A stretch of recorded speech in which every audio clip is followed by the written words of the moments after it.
My jealous ex-wife's new husband slapped me at the courthouse gate, choked and cuffed me, spitting, "Filthy animal, weak dog."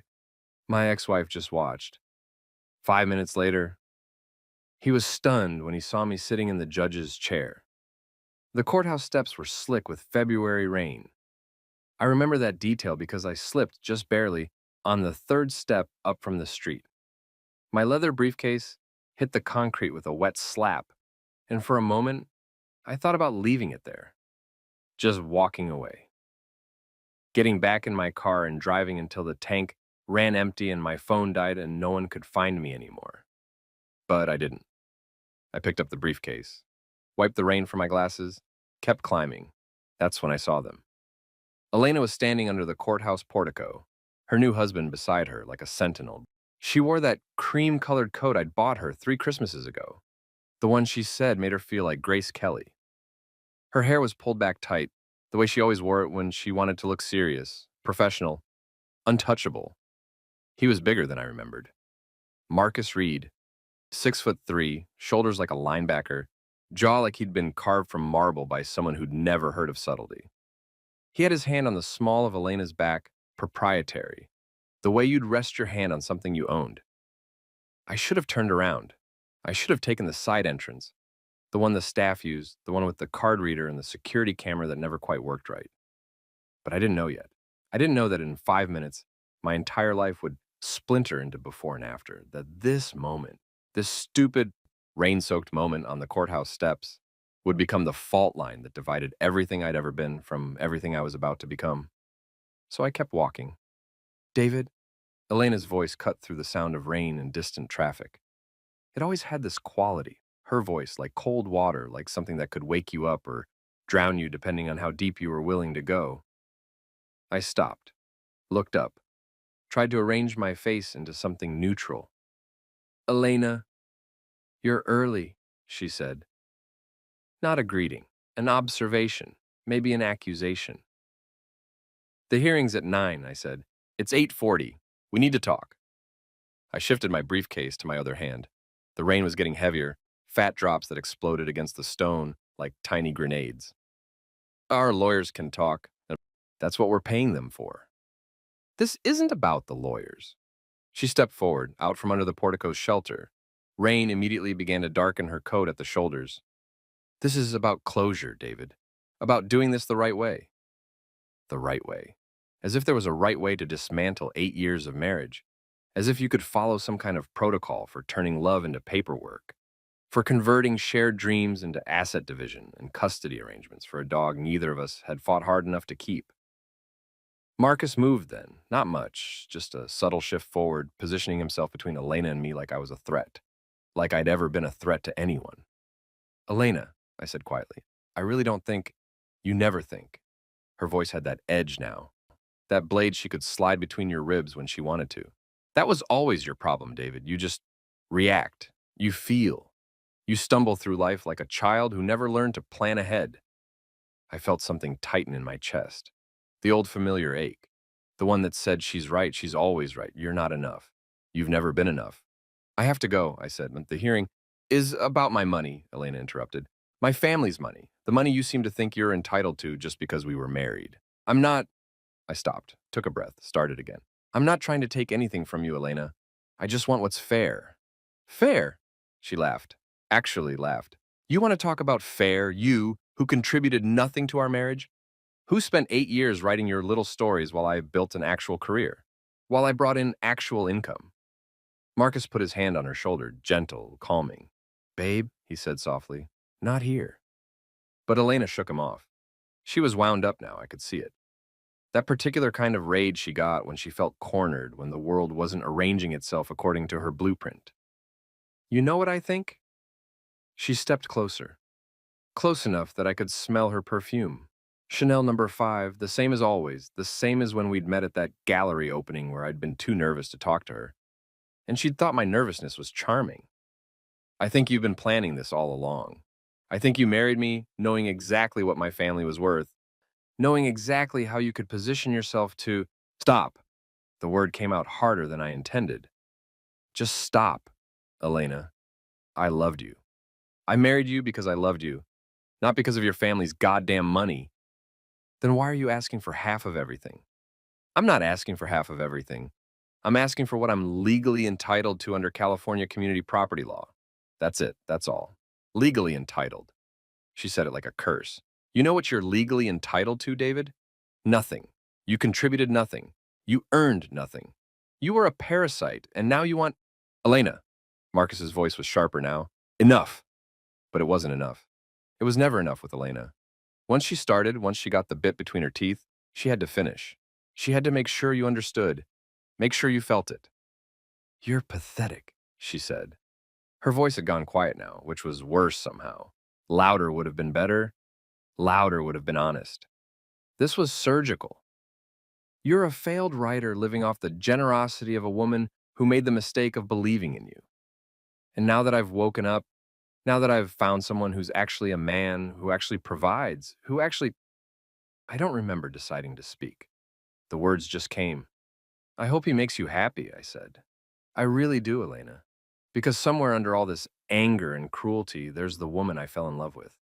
And she deserves to be happy, even if it's not with me. Silence. For a moment, just a moment, something shifted in her face, something soft, something that looked almost like grief. Then Marcus moved. It happened fast. Faster than I could process. Well, 1 second I was standing there, rain dripping off my glasses, trying to hold on to whatever dignity I had left. The next second, his hand was around my throat.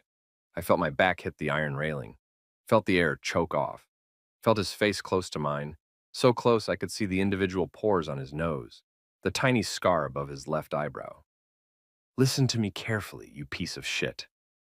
His voice was low, controlled, the kind of controlled that came from practice and from doing this before. Elena is done with you. This marriage is over.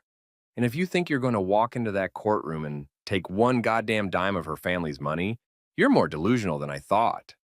I couldn't breathe, couldn't speak. My briefcase had fallen again. I could see it at the edge of my vision, lying in a puddle, water seeping into the leather. You're nothing, Marcus said. A failed artist. A leech. A weak, pathetic excuse for a man who couldn't keep his woman satisfied, so she found someone who could. He was squeezing harder now. Black spots were starting to dance at the edges of my vision. Somewhere far away I heard Elena say something. Her voice sounded uncertain. Scared, maybe. But Marcus wasn't done. He pulled me forward, then slammed me back against the railing. Once, twice. My head cracked against the iron, and suddenly everything was very bright and very loud, and I tasted copper. You know what you are? He was in my face now, spittle flying, veins standing out on his forehead. You're a filthy animal, a weak dog, and you're going to walk into that courtroom, and you're going to tell the judge that you don't want anything, that you're dropping your claims, that you're going to slink away and leave Elena alone. Do you understand me? I tried to nod, tried to do anything that would make him let go. Do you understand me? Yes. It came out as a wheeze. Yes. He held me there for another 3 seconds, long enough to make his point, long enough to make sure I understood who had the power here. Then he released me. I collapsed against the railing, gasping, one hand going to my throat. My glasses had fallen off. Everything was blurry. I could hear voices now. Other people, someone asking if everything was okay. Marcus straightened his jacket, adjusted his tie, looked down at me with something like pity. Pick up your shit, he said, and stay away from my wife. Then he turned and walked back to where Elena was standing. She hadn't moved, hadn't said anything, hadn't done anything to stop him. Our eyes met. For just a second, I saw something there, doubt maybe, or shame. Or maybe I just wanted to see it. Maybe there was nothing there at all except the same contempt she'd been carrying for months, for years, for however long our marriage had actually been dead before either of us admitted it. Then she turned away and Marcus put his arm around her shoulders and they walked through the courthouse doors together. I stayed where I was, on my knees in the rain, tasting blood and failure and the particular kind of humiliation that comes from being unmade in public. Someone touched my shoulder. A security guard, older guy, concern in his eyes. You okay, son? You need me to call someone? I shook my head. Found my glasses. They weren't broken miraculously. Put them back on and the world swam back into focus. I'm fine, I said. I need a minute. He nodded, handed me my briefcase. You should file a report, he said. What that man did, that's assault, clear as day. I know, and I said, thank you. I'll think about it. He didn't look convinced, but he left me alone. I stood there for another 30 seconds, trying to breathe, trying to think, trying to figure out what the hell I was supposed to do now. Then I picked up my briefcase, wiped the rain from my face, and walked through the courthouse doors. The hallways were too bright after the gray morning outside. Fluorescent lights buzzed overhead like trapped insects. My footsteps echoed on the marble floors, and I kept my head down, not wanting to see if anyone was staring, not wanting to know if they'd witnessed what happened outside. My throat ached. I could feel it starting to swell. Could feel the phantom pressure of Marcus's hand still there, squeezing. There'd be bruises by tomorrow. Finger-shaped marks, purple and ugly, that I'd have to explain away or hide under turtlenecks or lie about. I walked into a door. I'm clumsy like that. You know me. The family court wing was on the 3rd floor. I took the elevator because I didn't trust my legs on the stairs. A young couple got in with me on the 2nd floor. The woman pregnant, the man holding a folder of documents. They looked nervous, happy nervous, not scared nervous. Probably here for an adoption hearing or a name change. Something that meant beginning rather than ending. They got off on 3. I stayed in the elevator for an extra 30 seconds after the doors opened, just breathing, just existing in that small metal box where no one could see me and nothing could hurt me. Then the doors started to close and I had to choose, stay or go. I went. The hallway outside Department 7 was crowded. Lawyers in expensive suits, clients in their best church clothes, a crying child being bounced on someone's hip. I scanned the crowd for Elena and Marcus, but didn't see them. Maybe they were in the bathroom. Maybe they were with their lawyer, going over last-minute strategy. Maybe they were laughing about me. I found a bench near the water fountain and sat down. Opened my briefcase. The files inside were damp, but still readable. I'd organized everything meticulously, every bank statement, every pay stub, every receipt for every contribution I'd made to our household during our marriage. My lawyer had told me I didn't need to bring all this, that most of it was already in discovery, but I'd done it anyway. Because I needed to see it, needed to hold the proof in my hands. Proof that I wasn't nothing, that I'd contributed, that I'd mattered, even if Elena didn't see it that way anymore. Mr. Sullivan? I looked up. A woman in a court officer's uniform was standing over me, clipboard in hand. Yes? Judge Warner's ready for you. Department 7, through those doors. My heart lurched. Now? But the hearing isn't until... Judge wants to see you in chambers first. Just you. Your wife and her attorney are already inside. Something cold slithered through my stomach. Is that normal? The officer's face was professionally blank and judge's discretion, if you'll follow me. I followed her. We walked past Department 7's main courtroom, past the gallery seating and the witness stand, and the California state flag hanging limp in the recycled air. Through a side door marked Authorized Personnel Only. Down a narrow corridor that smelled like old carpet and older coffee. The officer knocked on a door marked Honor C. Warner Chambers. Come in, said a voice from inside. She opened the door, and that's when my life split in two. The room was smaller than I expected. Somehow, I'd imagined judges' chambers as these grand affairs, leather furniture, floor-to-ceiling law books, mahogany everything. But this was just an office, a nice office. Sure, but still just an office. There was a desk covered in case files, a bookshelf with a dying fern on top of it, a window that looked out onto the parking lot where my car sat, getting rained on. And there was Elena. She was sitting in one of the 2 chairs facing the desk, her lawyer, Patricia Chen, impeccably dressed as always. In the other, Marcus was standing behind Elena, with his hand on her shoulder. The same proprietary gesture. The same ownership. They all turned when I walked in. Elena's face went carefully neutral. Patricia's stayed professional. But Marcus smiled. A small, satisfied smile that said, we broke you, didn't we? We put you in your place. My throat throbbed. I resisted the urge to touch it. Mr. Sullivan? Patricia stood, extending her hand. Thank you for meeting with us.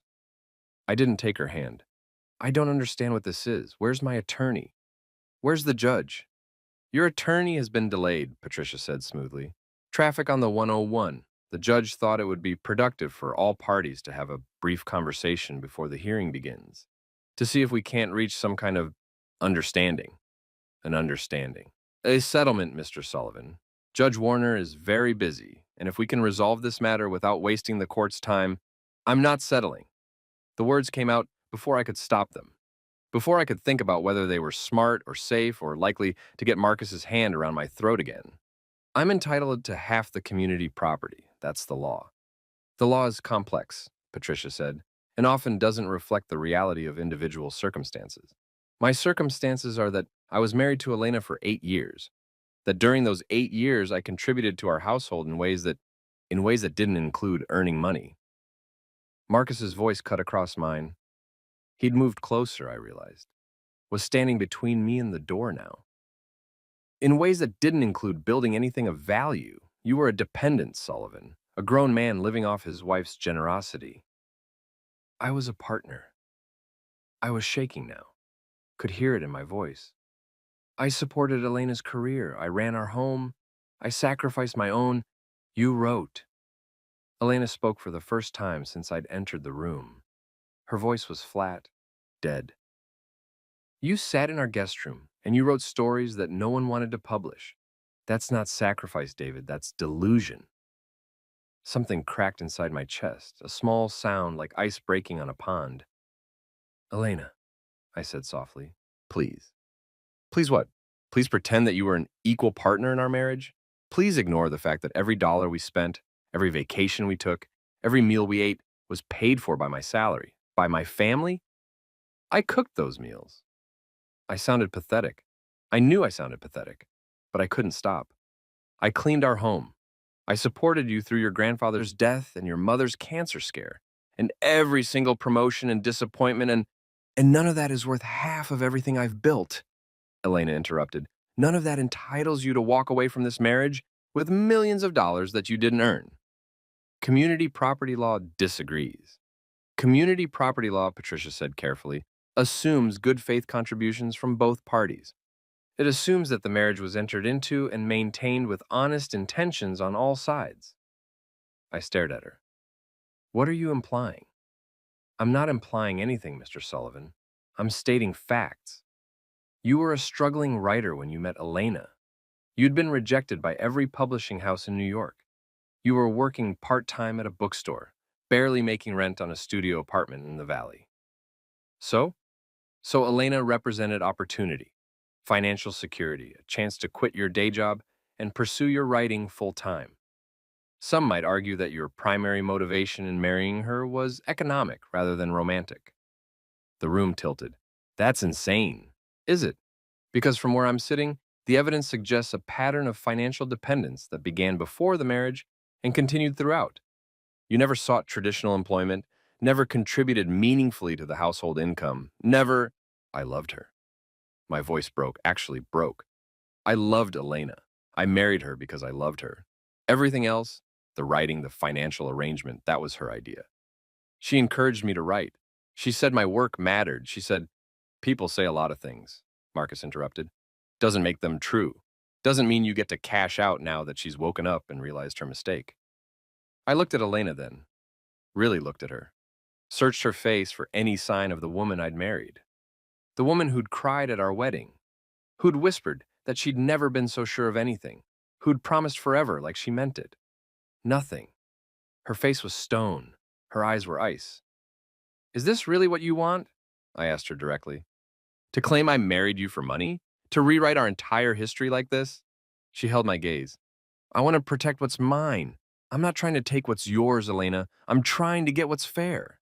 And we're trying to help you understand, Patricia said, her voice syrupy with false concern, that what's fair in this situation is for you to walk away with minimal assets, with what you came in with. You'll leave this marriage exactly as you entered it, with nothing. Except the shame of being exposed as the gold digger you are, Marcus added. Which, honestly, is more than you deserve. He was closer now. Close enough that I could smell his cologne, something expensive and aggressive. close enough that I could see the violence in his eyes and the barely controlled rage of a man who thought he had every right to put his hands on someone smaller and weaker. I backed up, hit the edge of a filing cabinet. Is that a threat? My voice came out smaller than I wanted. Scared. It's a promise. Marcus smiled. You think what happened outside was bad? That was me being gentle. That was me showing restraint because Elena asked me to. You push this. You try to take her to trial, and I'll make sure everyone knows what you are. I'll make sure your name is a poison, that no one will ever hire you, publish you, or give you the time of day. Marcus, Elena started. No. He didn't look at her, didn't take his eyes off me. He needs to understand. He needs to know that this is over, that he's done. My heart was hammering. The room felt too small, too hot. I looked at Patricia, hoping for some kind of professional intervention, some reminder that we were in a courthouse, that there were rules here. But Patricia just watched, her expression carefully neutral. No help was coming. I was alone. Just like I'd been alone when Marcus's hand closed around my throat. Just like I'd been alone for the last 6 months of my marriage, watching Elena's love turn to contempt, feeling myself become smaller and smaller in her eyes until I was barely visible at all. I need to speak with my attorney, I said, trying to sound firm, failing. I'm not discussing this without representation. Your attorney isn't coming, Marcus said. We made sure of that. The room went very quiet. Excuse me, I said. Patricia cleared her throat. What my client means, what I mean, Marcus said, is that your lawyer got a very interesting phone call this morning about some irregularities in his trust account, about some potential ethics violations that might warrant state bar attention. He's going to be busy dealing with that for a while.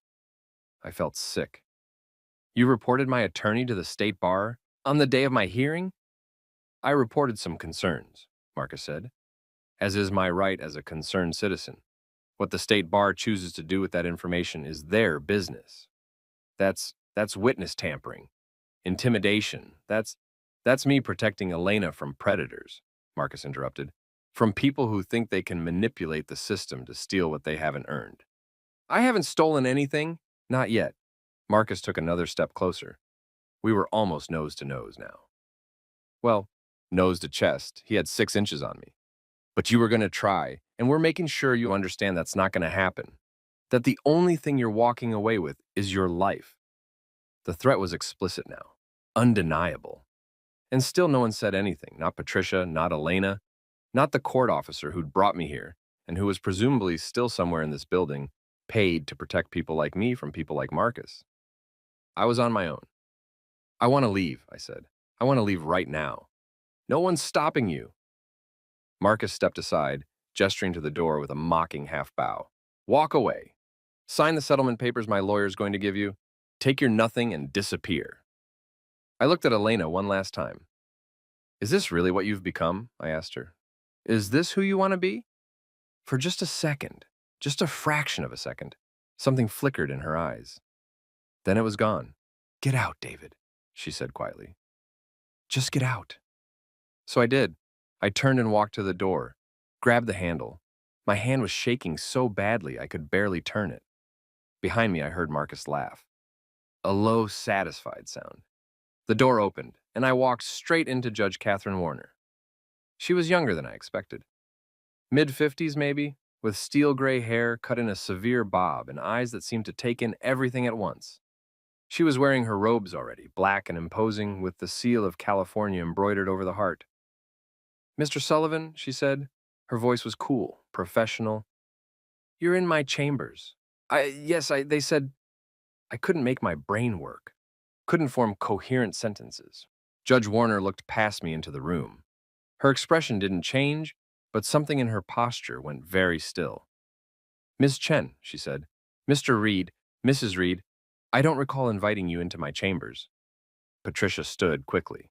Your Honor, you were just leaving. Judge Warner's voice could have cut glass. Immediately. Your Honor, if we could just... Counsel, I'm going to say this once. Get out of my chambers. Take your clients with you. Wait in the courtroom. If I find that you've had any contact with opposing counsel or his client before I join you, I will hold you in contempt. Do you understand me? Patricia's face went pale. Yes, Your Honor. Good. Go. They went. Patricia first, her professional composure cracking at the edges. Elena next, not looking at me. And finally, Marcus, who paused in the doorway long enough to give me one last look. A warning. A promise. Then they were gone. Judge Warner closed the door behind them. Turned to look at me. Mr. Sullivan, she said, are you all right? My voice broke. I cleared my throat, tried again. I'm fine. You're not fine. Your throat is bruised and you're shaking. She moved to her desk, pulled a bottle of water from a mini fridge I hadn't noticed, handed it to me. Sit down before you fall down. I sat, unscrewed the cap with trembling fingers, took a sip. The water was cold and hurt going down, and I'd never tasted anything better in my life. Judge Warner sat behind her desk, folded her hands, studied me with those sharp eyes. Tell me what happened, she said. Nothing happened. Mr. Sullivan, someone put their hands on you, recently. I can see the marks on your throat, so I'm going to ask you again, what happened? I stared at the water bottle, at my hands wrapped around it, at anything except her face.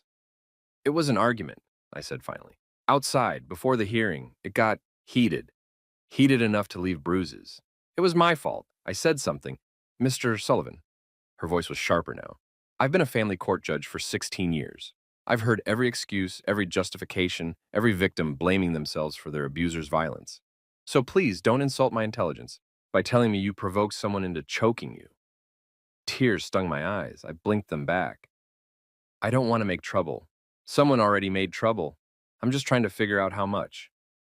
Silence, long and heavy and suffocating. Then I told her, not everything. Not the part about Elena calling me pathetic or the years of slowly eroding self-worth.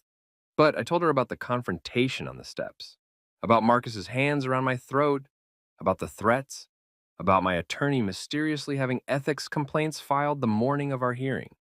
By the time I finished, Judge Warner's face was carved from granite. This is a disaster, she said quietly. This is a complete disaster. I'm sorry. Don't apologize. You didn't do anything wrong. She stood, paced to the window, looked out at the rain.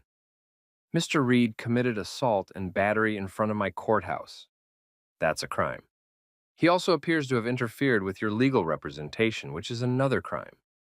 And Ms. Chen brought you into my chambers without my knowledge or permission, which is an ethics violation. I don't want to press charges, I said quickly. I just want this to be over. What you want isn't the only consideration here. She turned to face me. Mr. Sullivan, do you know what I do in this courtroom every day? I shook my head. I try to protect people, usually women and children, but not always. People who've been hurt by someone who was supposed to love them, someone who had power over them. And I try to make sure the law doesn't give that person even more power to hurt them. I'm not a victim. You have bruises on your throat. Her voice was gentle now, sad. You're a victim. The question is whether you're going to do anything about it. I looked down at my hands, at the water bottle I was still clutching like a life preserver.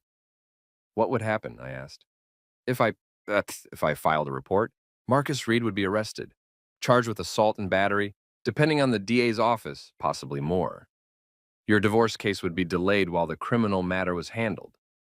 And Ms. Chen would likely face a state bar investigation for allowing her client to threaten opposing counsel. And Elena? Judge Warner was quiet for a moment.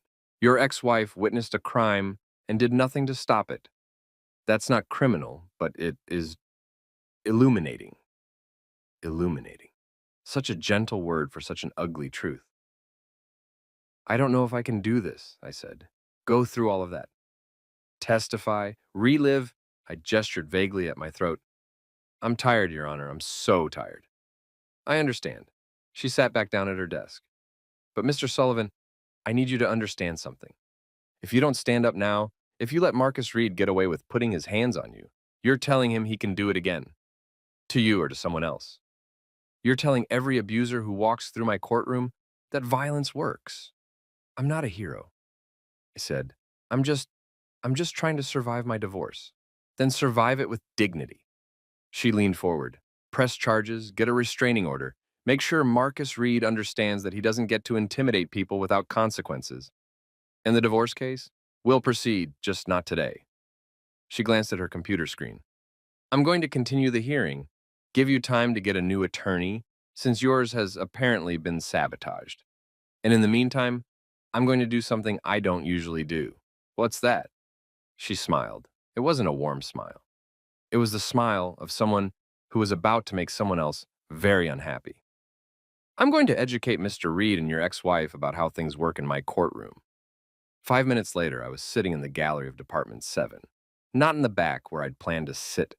Not at the counsel table where I should have been sitting with my attorney, no. I was sitting in the judge's chair. Judge Warner had insisted. I want you to see things from this perspective, she'd said. Just for a moment. I want you to understand that in this room, I have the power. Not Marcus Reed, not your ex-wife, not money or threats or violence, me. And I'm going to use that power to make sure justice is done. So there I sat, behind the bench, in the leather chair that was somehow both comfortable and terrifying, looking down at Elena and Marcus and Patricia as they filed into the courtroom. They didn't see me at first. Too busy whispering among themselves, probably rehearsing their strategy, probably confident that everything was going according to plan. Then Elena looked up. Her face went white. Marcus followed her gaze. His expression moved through confusion, disbelief, and finally rage. He started to stand, started to say something. The bailiff stepped forward. Sir, remain seated. What the hell is this? Marcus demanded. Why is he sitting? All rise, the bailiff called out. Department 7 of the Superior Court of California is now in session. The Honorable Catherine Warner presiding. Judge Warner entered through the door behind the bench, swept past me with a brief nod, took her seat in her chair, the chair I was currently occupying. I scrambled to get up. Stay, she murmured. Loud enough for me to hear, quiet enough that no one else could. I froze. Be seated, Judge Warner said to the courtroom. We're here for the matter of Reed v. Sullivan, case number. She consulted her file. Well, it doesn't matter, does it? Because this hearing isn't happening today. Patricia shot to her feet. Your Honor, if I may, you may not. Sit down, counsel. Patricia sat. Judge Warner surveyed the courtroom. Her gaze lingered on Marcus, on the size of him, the barely controlled aggression radiating off him like heat from a furnace. Mr. Reed, she said, stand up. Marcus didn't move. Your Honor, I don't see why. Stand up, he stood, slowly, deliberately, making it clear he was choosing to comply, not being forced. Mr. Reed, do you know what assault and battery is? Silence. It's when you put your hands on someone without their permission, when you cause them physical harm, when you threaten them with violence. Do you understand that definition? Your Honors, and Patricia tried again, and Ms. Chen, I'm talking to your client. You'll get your turn. Judge Warner turned back to Marcus. Mr. Reed, approximately 45 minutes ago, in front of this courthouse, did you place your hands around Mr. Sullivan's throat and threaten him? Marcus's jaw clenched. That's a private matter between... Did you or did you not assault Mr. Sullivan? He was harassing my wife. Did you put your hands on him? A beat, too. Yes, Marcus said. But there is no but. You committed assault and battery in front of my courthouse, probably in front of several witnesses. And this is the part that truly astounds me. You had the absolute gall to bring the man you just assaulted into my chambers and threaten him some more. The courtroom was dead silent. Your Honor, Patricia said carefully, if there was some kind of altercation, I'm sure we can... Can what? Sweep it under the rug? Pretend it didn't happen? Tell me, Ms. Chen, did you witness Mr. Reed threatening your opposing counsel in my chambers? Patricia's face went even paler. Your Honor, I was focused on... Answer the question. Did you witness your client threatening David Sullivan? I witnessed a heated conversation. A heated conversation. Judge Warner's voice was ice. Is that what we're calling assault now? Heated conversation? Your Honor, please, here's what's going to happen. Judge Warner stood.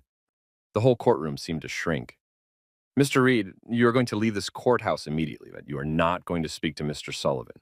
You are not going to approach him. You are not going to look at him. If I so much as hear that you've breathed in his direction, I will hold you in contempt and you will spend the night in county jail. Do you understand me? Marcus was shaking with rage. You can't. I can. I'm a judge. This is my courtroom, and I have a responsibility to ensure that litigants can appear before me without being assaulted. Now, do you understand me or not? Through gritted teeth, yes. Good.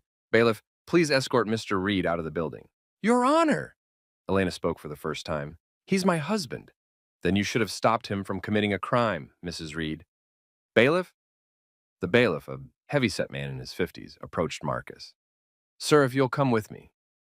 For a moment, I thought Marcus was going to refuse, going to do something stupid.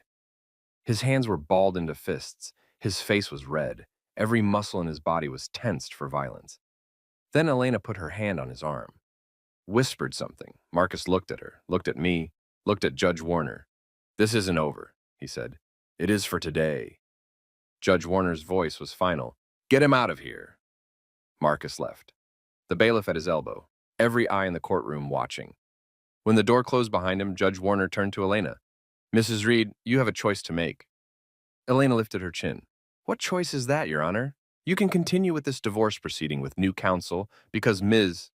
Chen is going to be busy explaining herself to the state bar, or you can try to work this out with your husband through mediation. But either way, I'm issuing a temporary restraining order, keeping Marcus Reed at least 100 yards from David Sullivan at all times. And if he violates that order, he goes to jail. No exceptions. You can't. I absolutely can. Do you have any questions about that? Elena's composure cracked, just slightly, just enough to see the rage underneath. This is ridiculous. David is trying to steal half of everything Mrs. Reed, I don't care what your husband is trying to do. Nothing, and I mean nothing, justifies violence. Nothing justifies threats. Nothing justifies what happened on my courthouse steps this morning. Do you understand me? Silence. Do you understand me, Mrs. Reed? Yes, Elena whispered.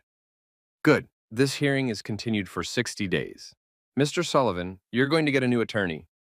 Mrs. Reed, you're going to get new counsel.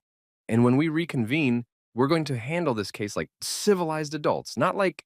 She paused, seemed to reconsider whatever she was about to say. We're going to handle this professionally. Are we clear? Murmurs of assent from around the courtroom. Then we're adjourned. Judge Warner brought her gavel down with a sharp crack that made me jump. People began to file out.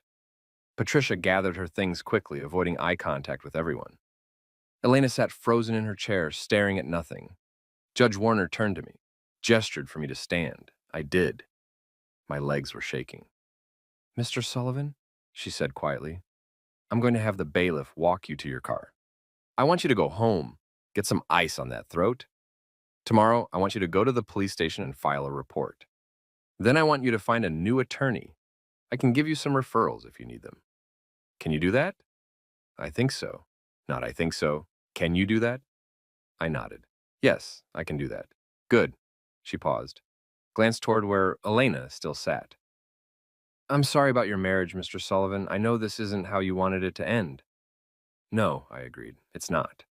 But it is ending, and how you handle yourself now in these last ugly moments, that's going to define what comes next. You understand that? I understand. Then go. And Mr. Sullivan? She smiled. Genuine this time, almost kind. You did the right thing, coming here today, telling the truth. Don't let anyone convince you otherwise. I wanted to thank her. Wanted to say something profound or meaningful or at least coherent, but all I managed was, okay. Then I left. The bailiff walked me to my car, waited while I unlocked it, handed me a card with the non-emergency police number and Judge Warner's office extension. She doesn't normally do that, he said, get involved like that.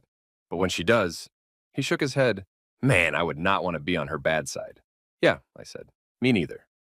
I got in my car, started the engine, sat there for a moment, listening to the rain drum on the roof, feeling the adrenaline slowly leaking out of my system, leaving behind exhaustion and confusion and the faintest, most fragile thread of something that might have been hope. Then I drove home. The apartment was exactly as I'd left it that morning, which is to say, depressing. It was a studio in Koreatown, 4th floor walk-up, with a kitchenette that smelled like the neighbor's cooking and a bathroom where the shower pressure never got above sad trickle. Nothing like the house Elena and I had shared in Santa Monica. The three-bedroom with the ocean views and the garden that Elena's mother had helped us landscape. But it was mine. I'd signed the lease myself. I paid the rent with the tiny income from the freelance copywriting I'd started doing after the separation. It was proof, small, shabby, depressing proof that I could survive without Elena, even if I wasn't entirely sure I wanted to. I locked the door behind me, dropped my briefcase, went straight to the bathroom, and looked in the mirror. The bruises were already forming, 5 distinct marks where Marcus's fingers had dug into my throat, purple and ugly, just like I'd predicted. I touched them gently and winced. Filthy animal. Weak dog. I turned away from the mirror. The apartment suddenly felt too small, too quiet, too full of all the things I was trying not to think about. So I did what I always did when my brain was too loud. I opened my laptop. My manuscript was still there, right where I'd left it. 70,000 words of a novel I'd been writing for 3 years. A literary thriller about a man who discovers his wife has been systematically gaslighting him, making him think he's losing his mind, all so she can have him declared incompetent and take control of his family's estate. I'd thought it was fiction when I started writing it. Now I wasn't so sure. I scrolled through the pages, reading passages at random. The protagonist's voice, desperate, confused, clinging to reality even as it slipped away, felt uncomfortably familiar. Too much like my own internal monologue these days. She tells me I'm imagining things, that I'm too sensitive, that I'm remembering wrong. But I know what I saw. I know what I heard, don't I? My phone buzzed. A text from an unknown number. You made a big mistake today. My heart lurched. I stared at the screen, watching the 3 dots that meant someone was typing. You think that judge can protect you? You think a piece of paper is going to stop me? You're pathetic, just like Elena said. Watch your back, Sullivan. This isn't over. I should have blocked the number.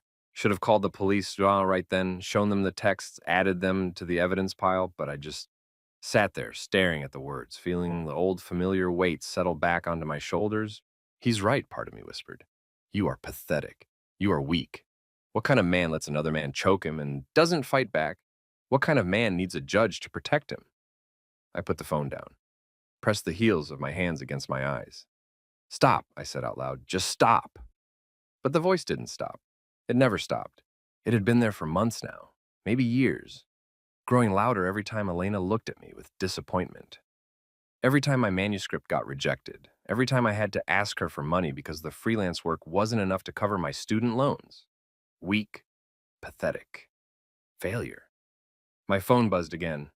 I grabbed it, ready to block the number and to make it stop. But it wasn't Marcus. It was a different, unknown number. Mr. Sullivan, this is Rachel Kim. Judge Warner gave me your name. I'm an attorney specializing in family law and domestic violence cases. I have an opening tomorrow at 2 p.m. if you'd like to discuss representation. No charge for the consultation. I stared at the message, read it 3 times to make sure I was understanding correctly. Judge Warner had sent me a lawyer, not just any lawyer, a domestic violence specialist. Domestic violence. The words felt wrong, too big, too serious. Domestic violence was what happened to women in TV movies. Women with black eyes and broken bones and nowhere to go. Not to men in their 30s who just had a bad day at the courthouse. Except, wasn't it? Wasn't what Marcus did, the choking, the threats, the intimidation, wasn't that violence? Wasn't the way Elena had watched it happen and done nothing? Wasn't that its own kind of violence? I typed a response with shaking fingers. Yes, 2 p.m. works. Thank you. The reply came immediately. See you then. In the meantime, document everything. Photos of injuries and screenshots of texts. Write down what happened while it's fresh. Everything could be evidence. Evidence. All right. I pulled up my laptop's camera. Took photos of my throat from several angles, making sure the bruises were clearly visible. They looked worse in the harsh LED light, angrier, more violent. Proof that what had happened wasn't just in my head. Then I opened a new document and started typing. Statement of facts. Assault by Marcus Reed, date February 14th, 2025, time, approximately 8:40 a.m. Location, Courthouse Steps, Superior Court, Los Angeles County. Incident description. I approached the courthouse at approximately 8:40 a.m. for a scheduled divorce hearing. My ex-wife, Elena Reed, formerly Sullivan, was standing at the top of the steps with her new husband, Marcus Reed, and her attorney, Patricia Chen. Elena initiated conversation. Discussion became heated regarding community property division. I attempted to disengage and enter the courthouse. At approximately 8:43 a.m., Marcus Reed grabbed me by the throat. He pushed me backward against the iron railing. He squeezed my throat, restricting my breathing. While holding me, he made the following statements. Listen to me carefully, you piece of shit. Elena is done with you. This marriage is over. You're nothing, a failed artist, a leech, a weak, pathetic excuse for a man. You're a filthy animal, a weak dog. He then threatened me, stating that I should drop my community property claims or face unspecified consequences. The assault lasted approximately 30 to 45 seconds. It was witnessed by at least one courthouse security guard and possibly other bystanders. After releasing me, Marcus Reed returned to where Elena was standing. She did not attempt to intervene during the assault. They then entered the courthouse together. I followed shortly after and reported the incident to Judge Warner. I typed for an hour, every detail I could remember, every word Marcus had said, the way Elena had looked at me or hadn't looked at me, the taste of blood in my mouth, the security guard's concern, everything. When I finished, it was 8 pages long. 8 pages of my humiliation, laid out in clinical language. Stripped of emotion, but somehow worse because of that. More real. I saved it, backed it up to the cloud, emailed a copy to myself. Evidence. Then I took out my phone and started going through my text messages with Elena. I hadn't deleted anything. Couldn't bring myself to, even after the divorce petition was filed. So it was all still there.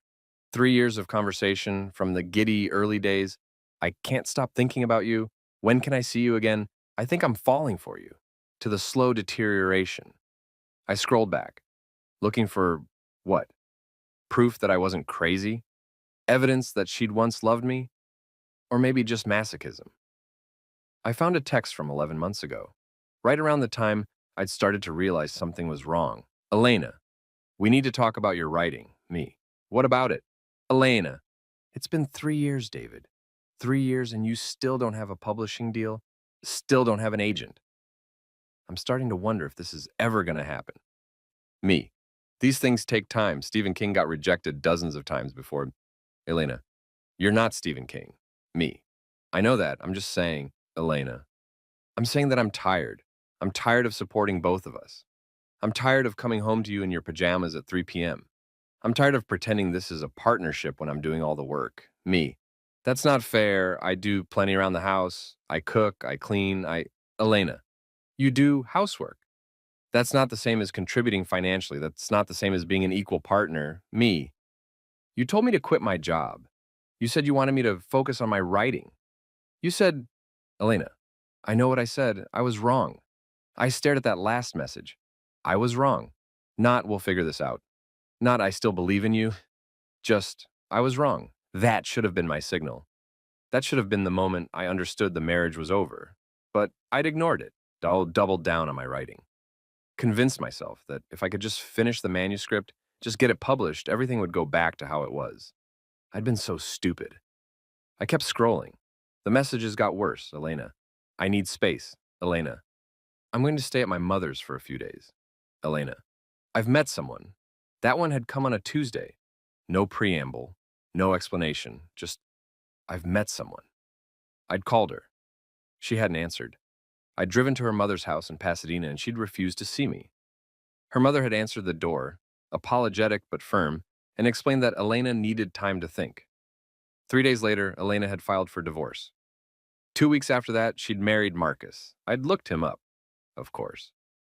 Done the deep internet dive that everyone does when they discover their spouse's new partner. Marcus Reed was successful. Genuinely, impressively successful. He ran a private equity firm with offices in LA, New York, and London. His net worth was estimated somewhere in the mid-8 figures. He'd been featured in Forbes, interviewed on CNBC, photographed at charity galas with celebrities and politicians. He was everything I wasn't. Rich, powerful, successful, a man who took up space in the world instead of apologizing for existing in it. No wonder Elena had chosen him. My phone buzzed again. Another text from the unknown number.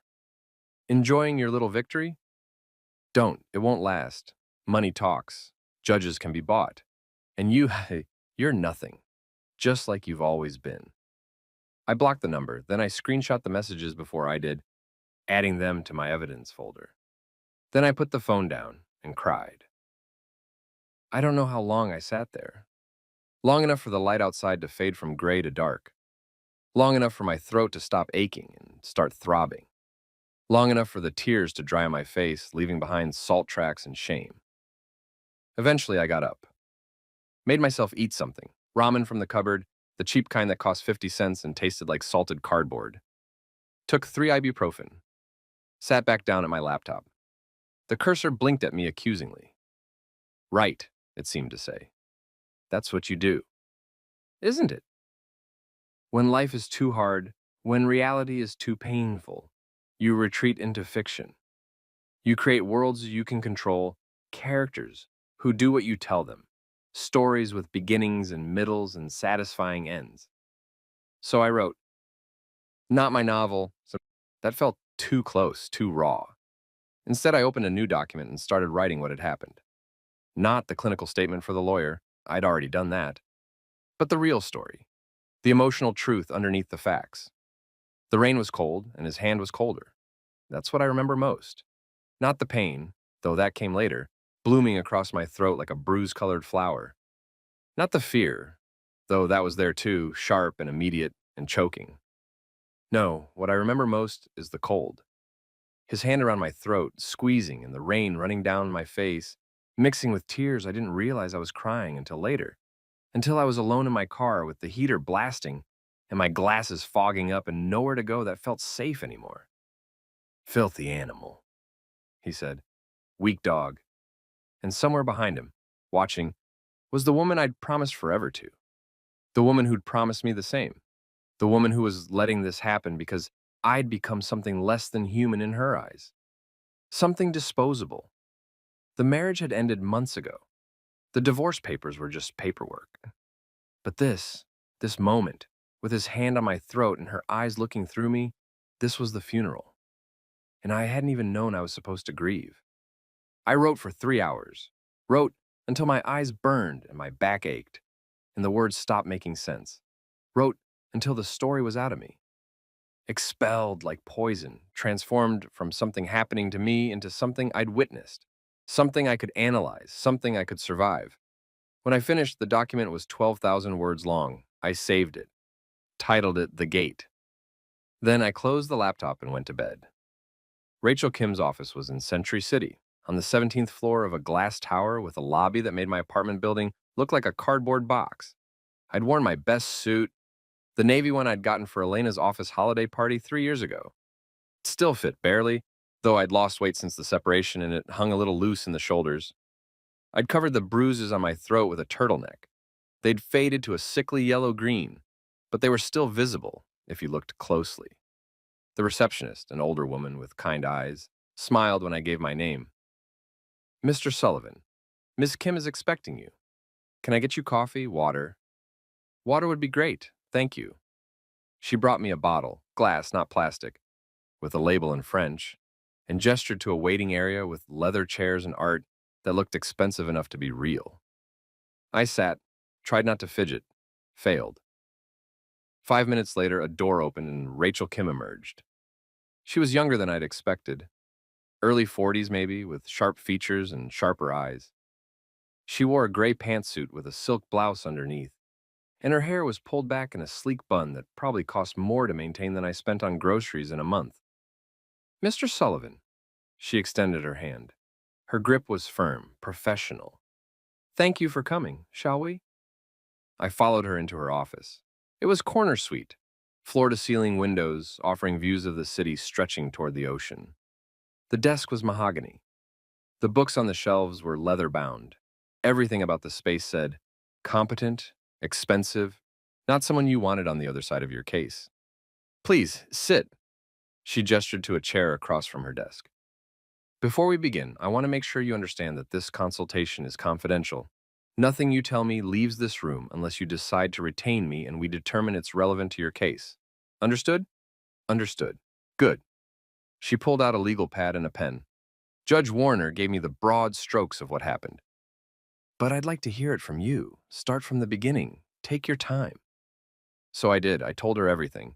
The deterioration of my marriage, Elena's changing attitude toward my writing, meeting Marcus, the divorce filing, the community property dispute, and finally the assault on the courthouse steps.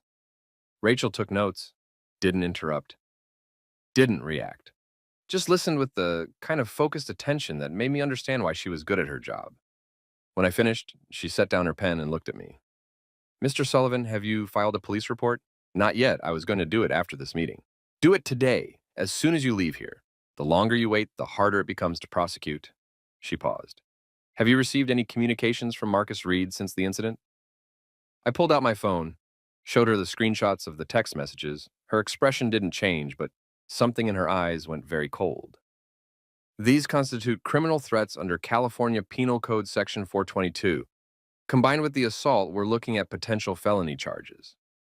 I don't want to send him to prison, I said quickly. I just want him to leave me alone. What you want and what the DA decides to pursue are two different things, but we'll get to that. She made another note. Let's talk about your divorce case. You're seeking community property division, correct? Half of what Elena and I acquired during the marriage. That's what the law says I'm entitled to. And Elena's position is that you contributed nothing and therefore deserve nothing. More or less. More or less. Rachel leaned back in her chair. Mr. Sullivan, I'm going to be very direct with you. Elena's attorney is going to argue that you married her for her money, that your entire relationship was predicated on financial opportunism. They're going to paint you as a gold digger who saw a vulnerable, successful woman and manipulated her into marriage. My stomach clenched. That's not true. I believe you. But truth and provability are different things. Can you prove you loved her? Can anyone prove that? Actually, yes. Through actions, through sacrifice, through choices you made that put her needs above your own financial interest. She leaned forward. Tell me, during your marriage, did Elena ever offer to support your writing, to allow you to quit your day job and focus on your novel? Yes, that was her idea. Did she ever express frustration about being the primary breadwinner? I thought about those text messages. I'm tired of supporting both of us. Not at first. Later, yeah. She started to resent it. But initially, it was something she wanted, something she encouraged. Yes. Good. Rachel made another note. Did you sign a prenuptial agreement? No, Elena's father suggested it, but Elena refused. She said it felt unromantic, like we were planning for failure. Even better, no prenup means full community property rights. California is a 50-50 state, Mr. Sullivan. Absent a prenup or clear evidence of fraud, you're entitled to half of everything acquired during the marriage. Elena's family money was mostly inherited before we got married. Then it's separate property and you have no claim to it. But anything she earned during the marriage, any appreciation in assets during the marriage, any investments or purchases, that's all community property. I felt something loosen in my chest, something that had been tight for months. So I have a case. You have a very strong case. The problem is that Elena has resources. She can hire expensive attorneys. She can drag this out for years. She can make the process so painful and costly that you give up just to make it stop. I'm not going to give up. Rachel studied me. Why not? I need to understand. Because if we're going to do this, if I'm going to represent you, I need to know you're in it for the long haul. That you're not going to wake up in 3 months and decide it's not worth it. Because she doesn't get to rewrite history. I said. She doesn't get to pretend I never mattered, that I never contributed, that 8 years of my life meant nothing. Is this about money or vindication? Both, neither. I struggled to articulate it. It's about being seen, about having someone, anyone, acknowledge that I existed, that I was real. Rachel was quiet for a moment. I'll take your case, she said finally. On one condition. What's that? You do exactly what I tell you. You don't communicate with Elena unless I approve it first. You don't respond to Marcus's threats. You let me handle all of it. Can you do that? Yes. I'm serious, Mr. Sullivan. No heroics, no confrontations. You stay in your lane and you let me do my job. I understand. Good. She pulled out a retainer agreement. My rate is $500 an hour. I'll need a $20,000 retainer to start. We can discuss payment arrangements if I don't have $20,000. Rachel set down the paper. Then we have a problem. Can I pay in installments over time? Not usually. The risk is too high that clients can't pay. She paused. But Judge Warner specifically asked me to take your case, and she doesn't ask for favors lightly. So I'm going to make an exception. What kind of exception? A contingency arrangement. I take a percentage of whatever you're awarded in the divorce. If you get nothing, I get nothing. If you get $1 million, I get 30%. I did the math. If I got half of Elena's community property, and if her share was as substantial as I thought it was, Rachel would make significantly more than $500 an hour. But if I lost, she'd make nothing, and she wouldn't take the case unless she thought I'd win. Deal. I did. She smiled. It was the first real smile I'd seen from her. Then, let's go ruin your ex-wife's day. Over the next 2 hours, Rachel went through everything. She photographed my bruises, made copies of the text messages, had me write out a timeline of the entire marriage, when we met, when we got engaged, when we got married, major purchases, career changes, everything. The narrative matters, she explained. We need to show that you were a full partner in this marriage, that you contributed in ways that have value, even if they weren't financial. How do we do that? Testimony from friends, evidence of household management, receipts for groceries, proof of home maintenance, that sort of thing. And your writing. My writing? You spent 8 years working on a novel. That's labor. That's contribution. The fact that you haven't been published yet doesn't mean the work has no value. Elena would disagree. Elena's opinion isn't the one that matters. The judge's is. Rachel paused. How much of your novel is based on your marriage? I felt my face heat. Some of it. How much? A lot. Most of it, actually. Good. That makes it easier to argue that your writing was emotionally intertwined with your role as Elena's partner. That you were processing the relationship, contributing to it through your art. That feels like a stretch. It's not. Artists contribute to their relationships through their work all the time. The question is whether the courts recognize that contribution as having economic value.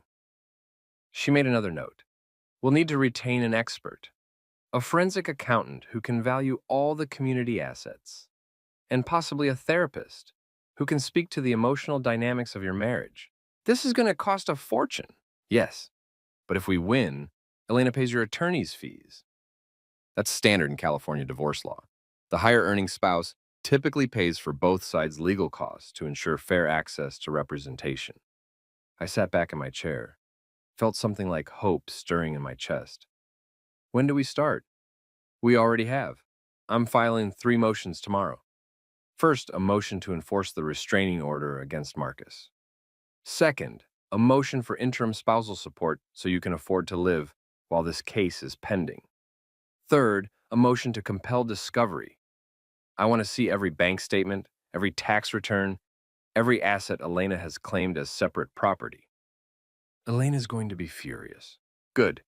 Angry people make mistakes. Rachel stood, extended her hand again. Welcome to the war, Mr. Sullivan. Try not to get killed. I left Rachel's office feeling lighter than I had in months. For the first time since Elena had filed for divorce, I had someone on my side, someone who believed me, someone who thought I had a chance. I stopped at a coffee shop in Century City, ordered an Americano, and sat by the window, watching the afternoon traffic crawl down Avenue of the Stars. The bruises on my throat ached. My head hurt. I was exhausted in a way that felt permanent, like I'd been tired for so long I'd forgotten what rest felt like. But I wasn't giving up.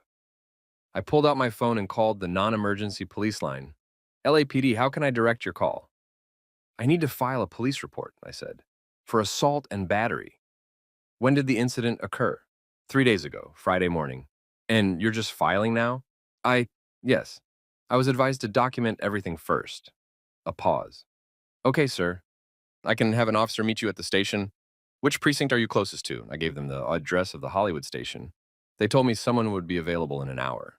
I finished my coffee, drove to the station, waited in a lobby that smelled like industrial cleaner in desperation.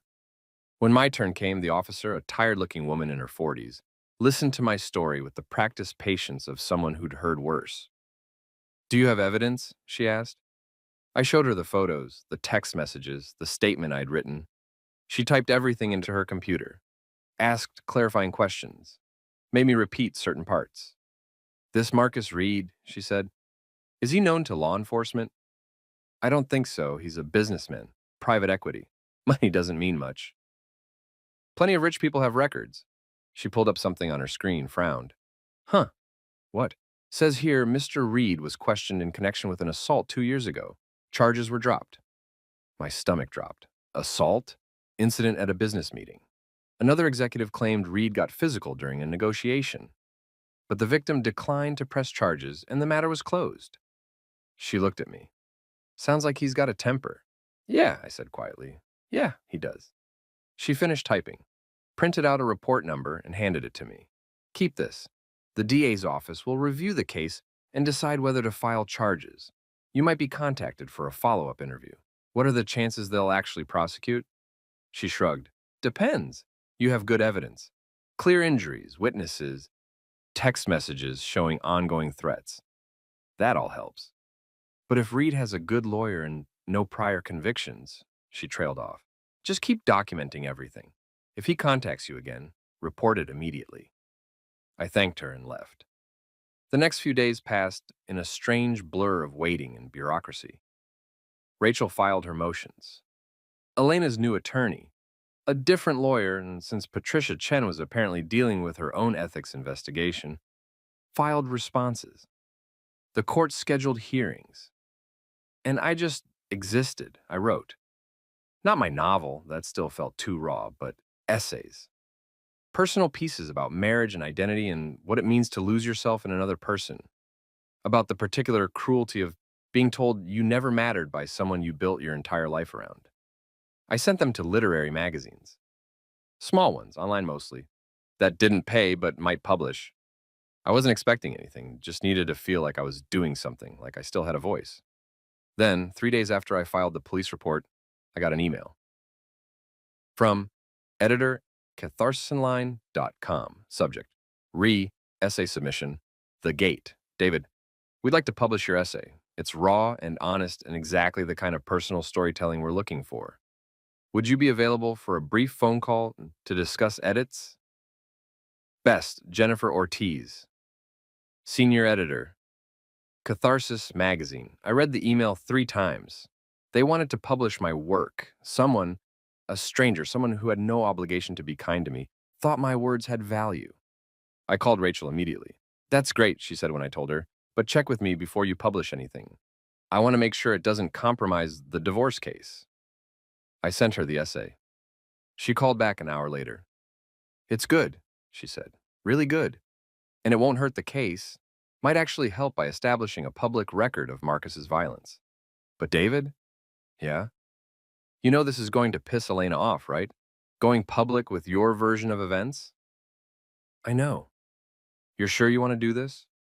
I thought about it, about the risk, about the consequences, about the part of me that had been silent for so long, convinced that my voice didn't matter, that my story wasn't worth telling. "I'm sure," I said. "Then do it." "And David?" "Yeah? I'm proud of you." The Gate was published a week later. Within 24 hours, it had been shared 10,000 times. Within 48 hours, it was trending on social media. Within 72 hours, I had agents reaching out, asking if I'd written a book, if I had more essays, if I wanted representation. And with the attention came the backlash. Some of it was expected. People defending Elena, claiming I was a bitter ex-husband, trying to destroy her reputation. Some of it was predictable. Men's rights activists claiming I was proof that men could be victims too. Women are the real abusers, etc. But some of it was darker. Anonymous commenter. "If you were a real man, you would have fought back. You let him choke you? Pathetic." Anonymous commenter. "Gold digger exposed. No wonder his wife left him." Anonymous commenter. "I hope Marcus finishes what he started." I tried not to read the comments. Rachel had warned me not to. but it was like picking at a scab. You know you shouldn't. You know it'll only make things worse, but you can't stop yourself. Then I got an email from an address I didn't recognize. Subject: I believe you, David. I read your essay. I wanted you to know that I believe you. I also wanted you to know that you're not Marcus Reed's first victim. 3 years ago, I was dating Marcus. We were together for 6 months. He seemed perfect at first, charming, successful, attentive. But when I tried to end things, he became violent. He choked me, threatened me, told me that if I ever said anything, he'd ruin me. I didn't report it. I was too scared, too ashamed. I just wanted it to be over. When I saw your essay, when I saw that he'd done the same thing to you, I realized I should have spoken up. Maybe if I had, you wouldn't have been hurt. I'm sorry. I'm so, so sorry. If you want to talk, I'm here. If you don't, I understand. Stay safe. K. I stared at the screen. Marcus had done this before. He had a pattern. He was a serial abuser. I forwarded the email to Rachel. She called me 5 minutes later. Holy shit, she said. David, this is huge. Can we use it? Depends on whether Kay is willing to testify, but even if she's not, this establishes pattern evidence. It makes Marcus's assault on you less of a one-time incident and more of a consistent behavior pattern. What do we do? I'll reach out to her, see if she's willing to talk. In the meantime, you keep doing what you're doing. Keep writing. Keep telling your story, because David, yeah, we're gonna win this thing. The hearing on Rachel's motions was scheduled for March 15th. I'd been dreading it for weeks. The thought of walking back into that courthouse, of potentially seeing Marcus again, of having to relive everything in front of a judge, it all made my stomach churn, but I went anyway, because I'd promised Rachel, because I'd promised myself, because running away felt like letting them win. The courthouse was different this time, or maybe I was different. I walked up those same rain-slick steps. It was drizzling again, the sky gray and oppressive, but I didn't feel small anymore. Didn't feel like I was about to break. I felt angry. Good, clean, righteous anger. The kind that burns hot, but doesn't consume. The kind that fuels you instead of destroying you. Rachel met me in the lobby. She was dressed in a sharp black suit, her hair pulled back, her expression all business. Ready? She asked. As I'll ever be. Good. Remember, let me do the talking. If the judge asks you a direct question, answer honestly and briefly. Don't volunteer information. Don't get emotional. I'll try. Don't try. Do. We took the elevator to the 3rd floor. Department 7 again. Judge Warner's courtroom. Elena was already there when we walked in. She was sitting at the respondent's table with her new attorney, a man in his 60s with the kind of expensive suit that screamed senior partner. Marcus wasn't with her. The restraining order, presumably. Elena looked up when I entered. For a moment, our eyes met. I saw surprise, then calculation. Then something that might have been fear. Good. All rise, the bailiff called. Department 7 of the Superior Court is now in session. The Honorable Catherine Warner presiding. Judge Warner entered, took her seat, surveyed the courtroom with those sharp eyes. Be seated, she said. We have 3 motions to address today. Let's start with the motion to enforce the restraining order. Ms. Kim? Rachel stood. Your Honor, since the court issued its temporary restraining order on February 14th, my client has received numerous threatening communications from Marcus Reed. These communications constitute violations of the order and demonstrate that Mr. Reed poses an ongoing threat to Mr. Sullivan's safety. She handed copies of the text messages to the bailiff, who passed them to the judge. Judge Warner read them. Her expression darkened. Ms. Kim, these messages came from an unknown number. Yes, Your Honor, but their content and timing, combined with the fact that Mr. Reed is the only person with motive to threaten my client, make it clear who sent them. We're requesting that the court authorize phone records to confirm this. Elena's attorney stood. Your Honor, there's no proof that my client's husband sent these messages. This is speculation. Furthermore, Mr. Reed has complied fully with the restraining order. He has not approached Mr. Sullivan or attempted any contact except through burner phones, Rachel interrupted, which is exactly what someone familiar with the legal system would do to avoid detection. That's pure conjecture. It's a reasonable inference based on the evidence. Judge Warner held up a hand. Enough. Mr. Hayes, is your client's husband here today? Hayes, Elena's attorney, shook his head. No, Your Honor. Out of an abundance of caution, Mr. Reed chose not to attend, given the restraining order. Smart of him. Judge Warner looked at Rachel.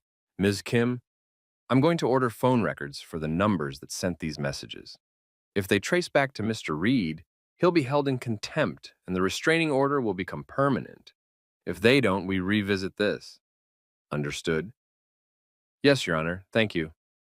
Next motion, interim spousal support. Ms. Kim, you're asking for $5,000 per month to support your client during the pendency of this divorce. What's the basis for that figure? Mr. Sullivan's living expenses, Your Honor. He's currently residing in a studio apartment in Koreatown and working part-time as a freelance copywriter. His income is insufficient to meet basic needs while also paying for legal representation. Hayes stood again. Your Honor, Mrs. Reed should not be obligated to support a man who spent 8 years living off her labor. Mr. Sullivan made a choice to pursue a writing career that has generated no income. That choice should not become Mrs. Reed's financial burden. And yet, Rachel said coolly, California law requires spousal support when there's a disparity in income, and one spouse has become accustomed to a certain standard of living during the marriage. Mr. Sullivan didn't create that disparity. The marriage did.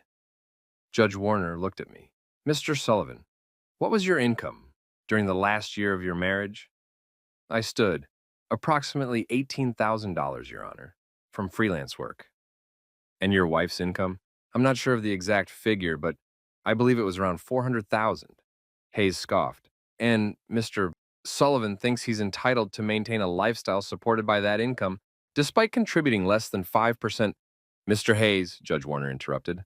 I've heard enough. I'm ordering interim spousal support of $3,000 per month, effective immediately. Mrs. Reed will pay Mr. Sullivan's reasonable attorney's fees through trial. Next motion. Elena's face went red. She whispered something to Hayes, who nodded but didn't argue. $3,000 a month. It wasn't much, but it was enough. Enough to eat, enough to keep my apartment, enough to survive while Rachel fought for the rest. The final motion, Judge Warner said, is to compel discovery. Ms. Kim, what are you looking for? Bank statements, tax returns, investment accounts, and property records for the entirety of the marriage. Additionally, we're requesting documentation regarding Elena Reed's separate property claims, specifically proof that certain assets she's claiming as separate property were in fact acquired before the marriage or through inheritance. Hayes stood.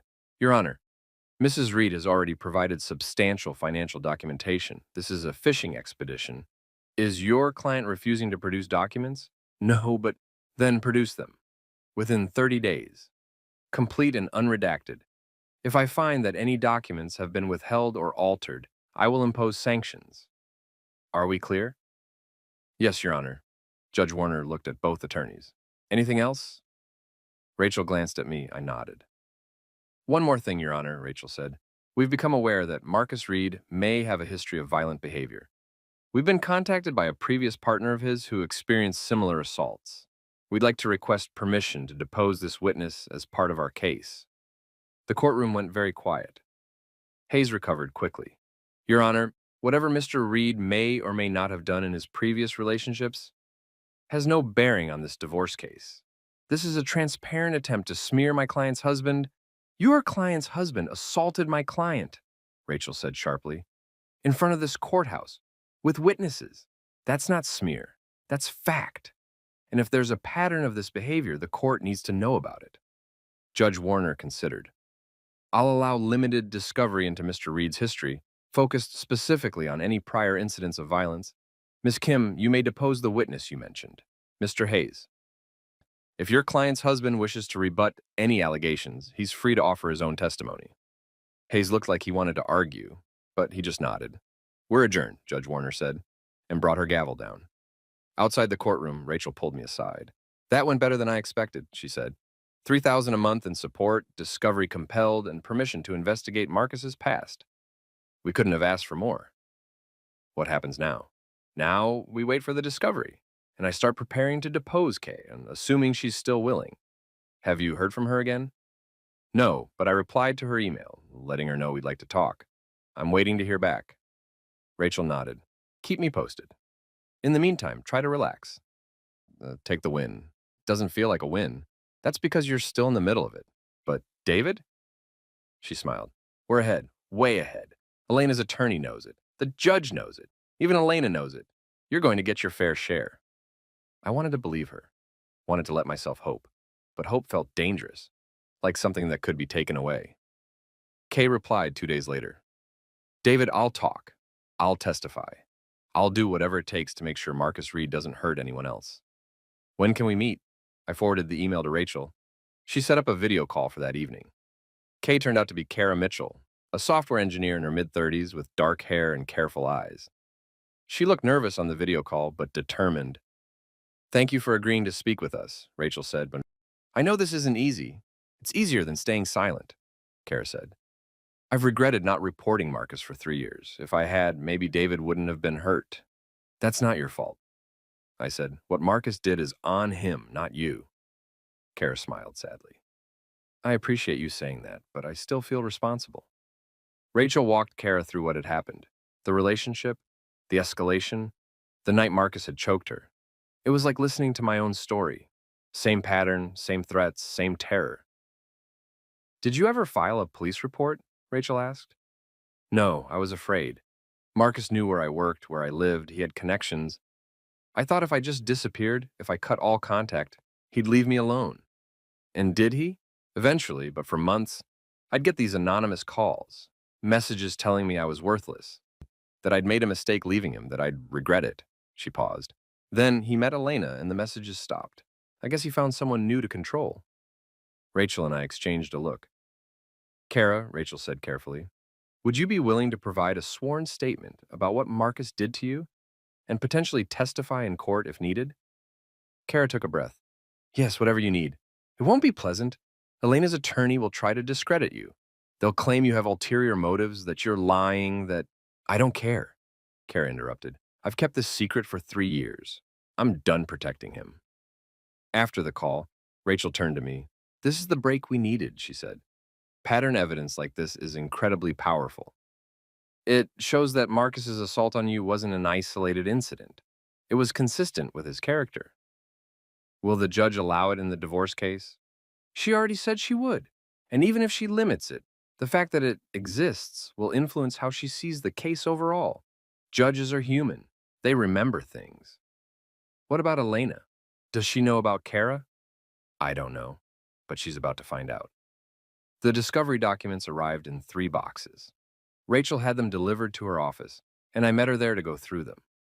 We spent an entire day sorting through bank statements, tax returns, investment records, 8 years of financial history laid out in black and white. Look at this, Rachel said, pointing to a tax return from our 3rd year of marriage. Elena claimed a home office deduction. Who maintained that office? I did. She used it maybe twice a month. The rest of the time it was mine for writing. So you contributed to her ability to take that deduction. That's value. She made a note. And this, she pulled out a credit card statement. $900 at Williams-Sonoma. What was that for? Kitchen renovation. I picked out all the equipment, did all the research. You contributed to improving the marital home. More value. Another note. We went through everything. Every receipt, every statement, every record. And slowly, a picture emerged. I hadn't just been a dependent. I'd been a partner. I'd managed our household. I'd supported Elena's career by taking care of everything else. I'd contributed in ways that had real economic value, even if I'd never been paid for them. This is good, Rachel said as we finished the last box. Really good. We can make a strong case that you're entitled to full community property rights. How much are we talking about? Rachel pulled out a calculator, started adding numbers. Based on these records, the community property includes approximately $2 million in investment accounts, $300,000 in retirement accounts, and equity in the Santa Monica house of about $800,000. Total, just over $3 million. Half of which would be $1.5 million. Rachel looked at me. David, you're about to become a millionaire. I couldn't process it, couldn't make my brain understand that those numbers applied to me. That's assuming we win, I said. We're going to win. Elena's attorney knows we're going to win. The only question is whether they settle or force us to trial. What do you think they'll do? Rachel smiled. I think they're going to try to lowball you with a settlement offer, and I think we're going to tell them to fuck off. The settlement offer came a week later, $200,000. Plus, Elena would waive any claims for reimbursement of spousal support. It's an insult, Rachel said when she called to tell me. They're offering you less than 7% of what you're owed. Should I counter? Not yet. Let them sweat. They're obviously worried, or they wouldn't be offering anything. Let's see how the deposition with Kara goes. Then we'll make our move. Kara's deposition was scheduled for April 3rd. I wasn't allowed to attend, court rules, but Rachel sent me updates throughout the day. Rachel, Kara's doing great. Clear, credible, emotional, but not hysterical. Rachel, Hayes is trying to make her look vindictive. It's not working. Rachel, she just dropped a bomb. Apparently, Marcus was investigated for fraud at his company around the same time he assaulted her. Nothing came of it, but it shows pattern of deception. Rachel, we're done. Kara killed it. Hayes looks rattled. That evening, Rachel called. Elena's attorney wants to meet, she said, tomorrow to discuss settlement. They're caving. They're repositioning. But yes, I think they're ready to make a real offer. How much do you think they'll go? I'm guessing somewhere between 800,000 and $1 million, which is still less than you're owed, but might be worth taking to avoid a trial. What do you think I should do? Rachel was quiet for a moment. David goes, I can't answer that for you. Trials are expensive, time-consuming, and emotionally draining. Even if we win, and I think we will, it'll cost you. The question is whether you want justice or just want this to be over. I thought about it, about Elena, about Marcus, about everything I'd been through. I want both, I said finally. Then let's go get them. The meeting was at Hayes's office in Beverly Hills. It was one of those places that screamed old money, marble floors, abstract art that probably cost more than my car, reception furniture that looked like it belonged in a museum. Everything designed to intimidate, to remind you that you were dealing with people who had resources you couldn't imagine. Rachel and I sat in a conference room with a view of Century City.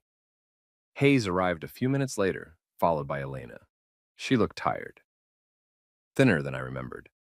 Her cream coat was gone, replaced by a black suit that made her look severe, professional, untouchable. Our eyes met. She looked away first.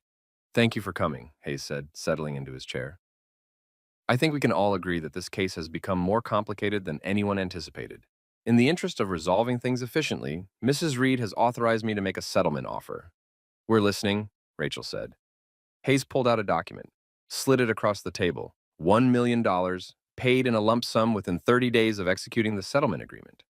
In exchange, Mr. Sullivan waives all claims to community property, spousal support, and attorney's fees. He also agrees to a non-disparagement clause. He doesn't speak publicly about the marriage, the divorce, or Mrs. Reed or her family. Rachel picked up the document, skimmed it, set it down. No, she said. Hayes blinked. I'm sorry? No, your offer is rejected. Ms. Kim, with all due respect, $1 million is a substantial sum. More than most people see in a lifetime, and less than a third of what Mr. Sullivan is entitled to under California community property law. So no, we're not accepting it. Perhaps Mr. Sullivan should speak for himself. Hayes turned to me. David, you have an opportunity here to walk away from this marriage with financial security, to start fresh. Is that really something you want to pass up? I looked at him, then at Elena. How much is the house worth? I asked.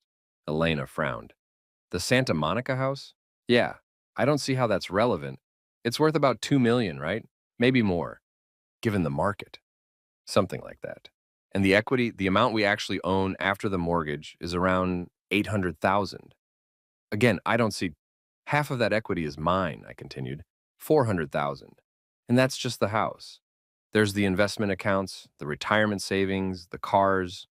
When you add it all up, community property is worth about $3 million, half of which, $1.5 million, belongs to me.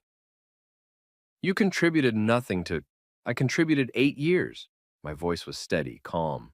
8 years of my life.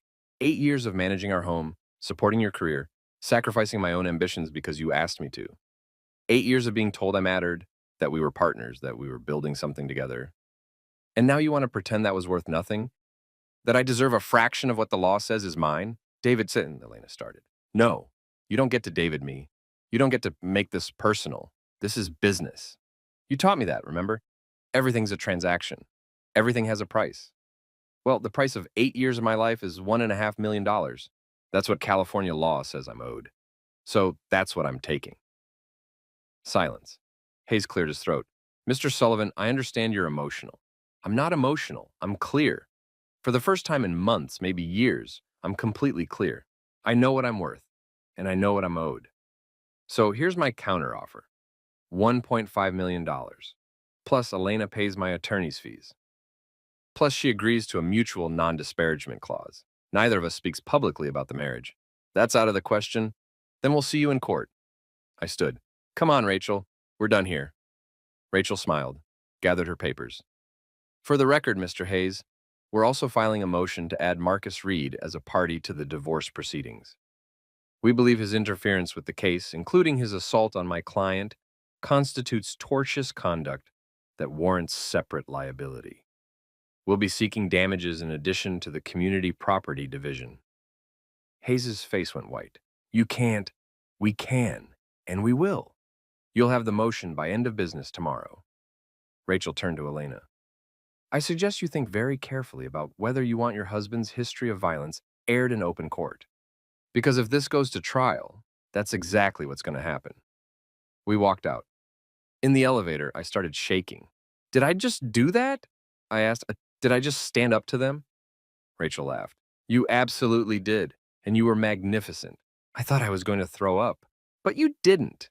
You stayed calm. You were clear. You owned your worth. She paused. David, I've been doing this for 20 years. I've seen a lot of clients, but what you just did, standing up to your abuser, demanding what you're owed, refusing to settle for less than you deserve, that takes real courage. It didn't feel courageous. It felt terrifying. That's what courage is, being terrified and doing it anyway. The elevator doors opened. We walked through the marble lobby and out into the afternoon sun. What happens now? I asked. Now we wait. Hayes is going to go back to Elena and tell her she needs to up her offer. She's going to resist. He's going to explain that if this goes to trial, Marcus's history becomes public record. She's going to weigh her options. How long? A week, maybe 2. But David? Rachel stopped walking, looked at me seriously. You need to prepare yourself for the possibility that they won't settle, that this will go to trial. Are you ready for that? I thought about it. About sitting in a courtroom for days or weeks, about testifying, about having every detail of my marriage picked apart by attorneys, about facing Marcus again, this time from the witness stand. Yeah, I said, I'm ready. Good, because one way or another, we're finishing this. The revised settlement offer came 10 days later. $1.3 million, plus attorney's fees, plus mutual non-disparagement. Close, but not quite there. Counter at 1.4, which I told Rachel, and I want a public apology. A public apology? From Marcus, for the assault. I want him to admit publicly that he put his hands on me, that he threatened me, that he was wrong. Rachel whistled. That's a big ask, David. I know, but I need it. Not for the money, for the acknowledgement. For someone to say out loud that what happened to me was real, that it mattered. Rachel considered. They might refuse. Admitting to assault opens Marcus up to civil liability. Then let them refuse. Let's go to trial. You're sure? I'm sure. Rachel drafted the counteroffer. Sent it that afternoon. The response came the next morning. Subject: settlement acceptance. Ms. Kim, after consultation with my client, we accept the terms of your counteroffer with the following modifications. Settlement amount: $1.4 million. Paid in full within 45 days. Mrs. Reed will pay Mr. Sullivan's reasonable attorney's fees, not to exceed $150,000. Both parties agree to mutual non-disparagement. Marcus Reed will issue a written statement acknowledging the incident of February 2025 and apologizing for his conduct. The statement will not constitute an admission of criminal liability, but will serve as acknowledgement of wrongdoing. If these terms are acceptable, please advise and we will prepare settlement documents. Regards, Jeffrey Hayes. I read the email 3 times. They agreed, I said out loud. They actually agreed. Rachel called a minute later.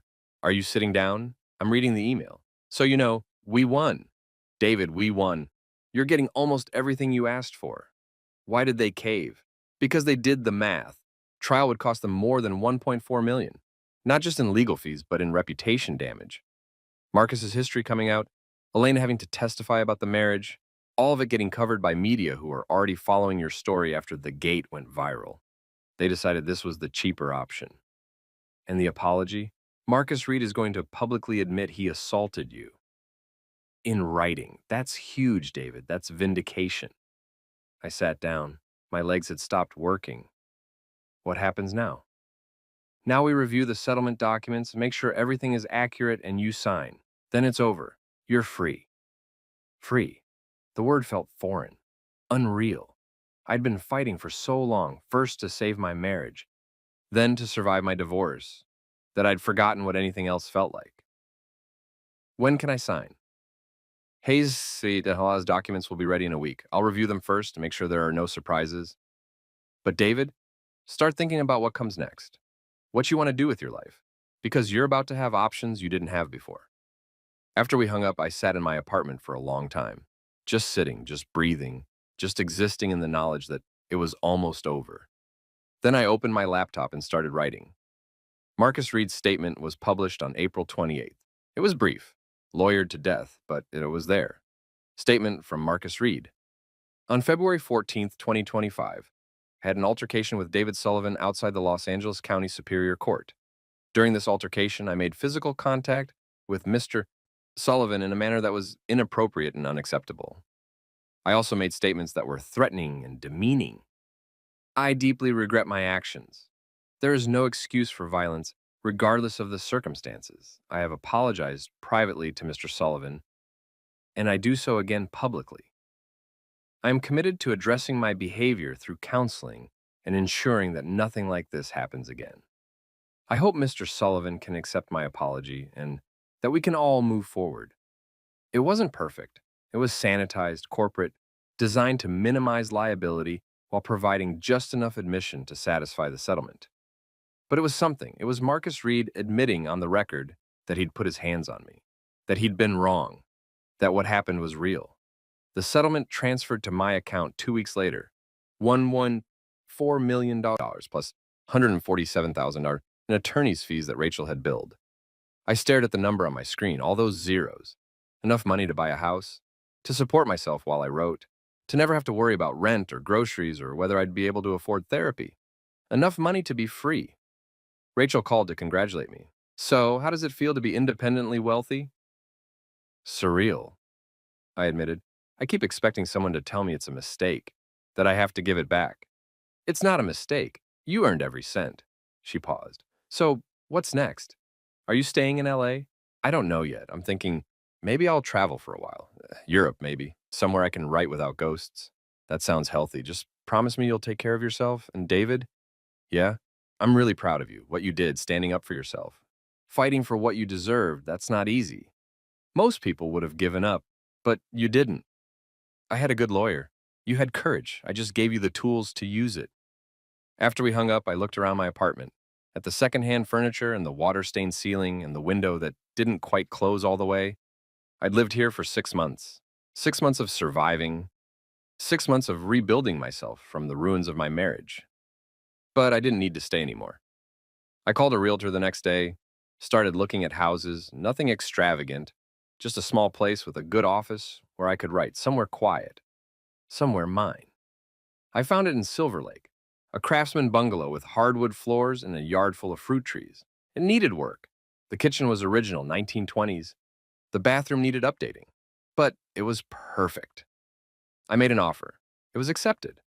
For the first time in my adult life, I owned property, had equity, had something that was completely, undeniably mine. The first thing I did in my new house was set up my office. I bought a real desk, not IKEA, but actual wood, solid and heavy and permanent. I bought a good chair.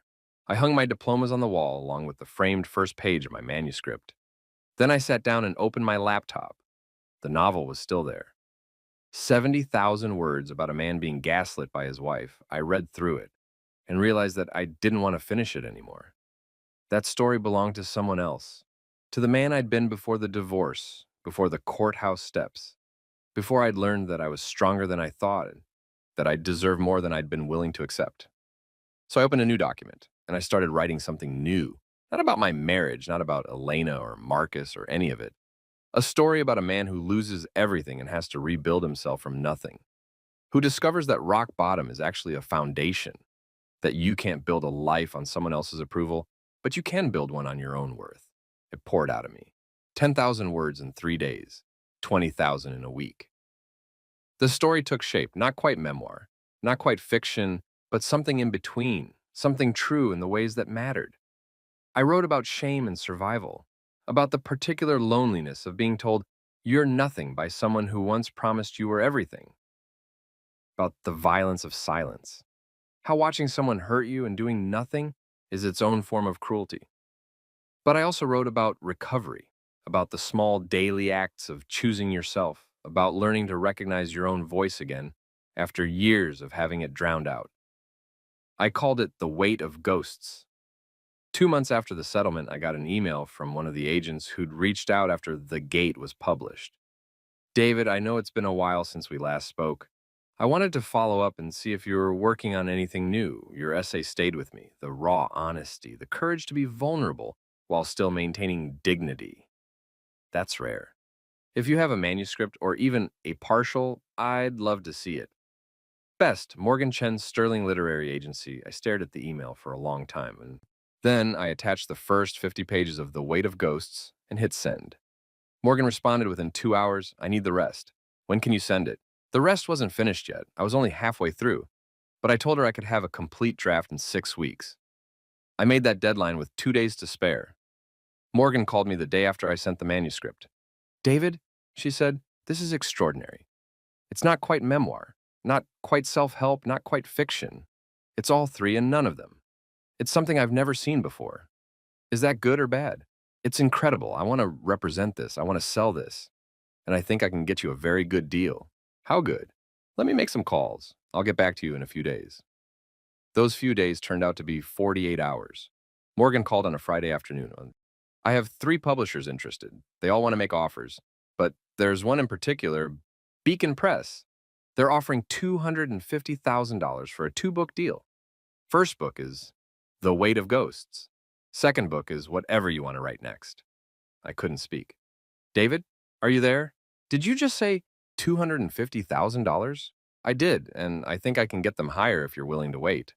No, I said immediately. No, let's take it. That's more than I ever dreamed of. Then we have a deal. Congratulations, David. You're about to be a published author. After I hung up, I just sat there in my office, in my house, in my new life. 8 months ago, I'd been choking on Courthouse steps, convinced I was nothing, convinced I deserved nothing. Now I was a homeowner, an author, a survivor who'd become something more than that, someone who'd reclaimed his voice and used it. I pulled out my phone and took a photo of my office, the desk, the window, the sunlight streaming in, posted it to social media with a simple caption. New book deal, new home, new life. If you're in the middle of your darkest moment, please hold on. The gate opens. Sometimes you just have to keep walking. The post got 5,000 likes in an hour, 10,000 by evening, and the comments, hundreds of them, were full of people sharing their own stories, their own survivals, their own moments of almost giving up before things got better. I read every single one. The book was published 10 months later. The Weight of Ghosts came out in March 2026, exactly 1 year after my settlement with Elena. The publisher had wanted to lean into the divorce story for marketing, ex-husband, exposes abuse, that kind of thing, but I'd refused. This isn't about revenge, I told my editor. It's about recovery, about what comes after. They'd listened. The cover was simple, white with black text, a single door standing open against darkness. The back cover copy emphasized healing, not trauma, growth, not victimhood. The reviews were better than I dared hope. A searing, honest account of emotional survival. Sullivan writes with the clarity that comes from hard-won wisdom. New York Times Book Review. More than a memoir of divorce, this is a manual for reclaiming yourself, essential reading, NPR. Sullivan's prose is deceptively simple, but underneath flows a current of profound truth about identity, worth, and the courage to begin again, The Washington Post. The book debuted at number 7 on the New York Times bestseller list.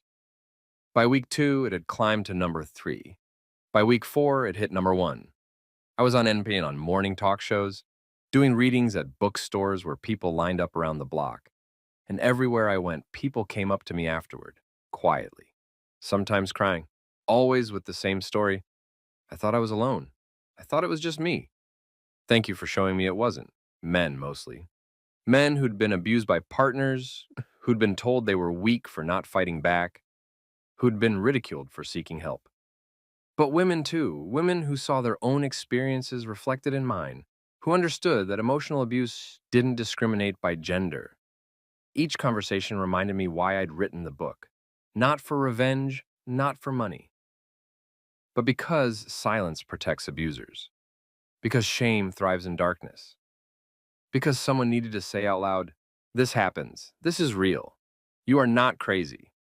I didn't hear from Elena during any of this. No congratulations, no angry emails, nothing. But 3 months after the book came out, I got a letter. It arrived at my publisher's office, forwarded to my house.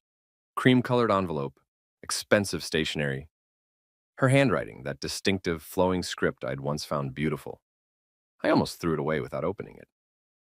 But curiosity won. "David, I've read your book. All of it.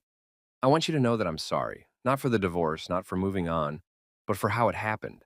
For the things I said, for what Marcus did, and for not stopping it. I was angry. I felt betrayed. By your lack of ambition. By what I saw as your failure to contribute. By the way you seemed content to let me carry everything. I convinced myself that you were using me. That our entire marriage was a lie. I was wrong.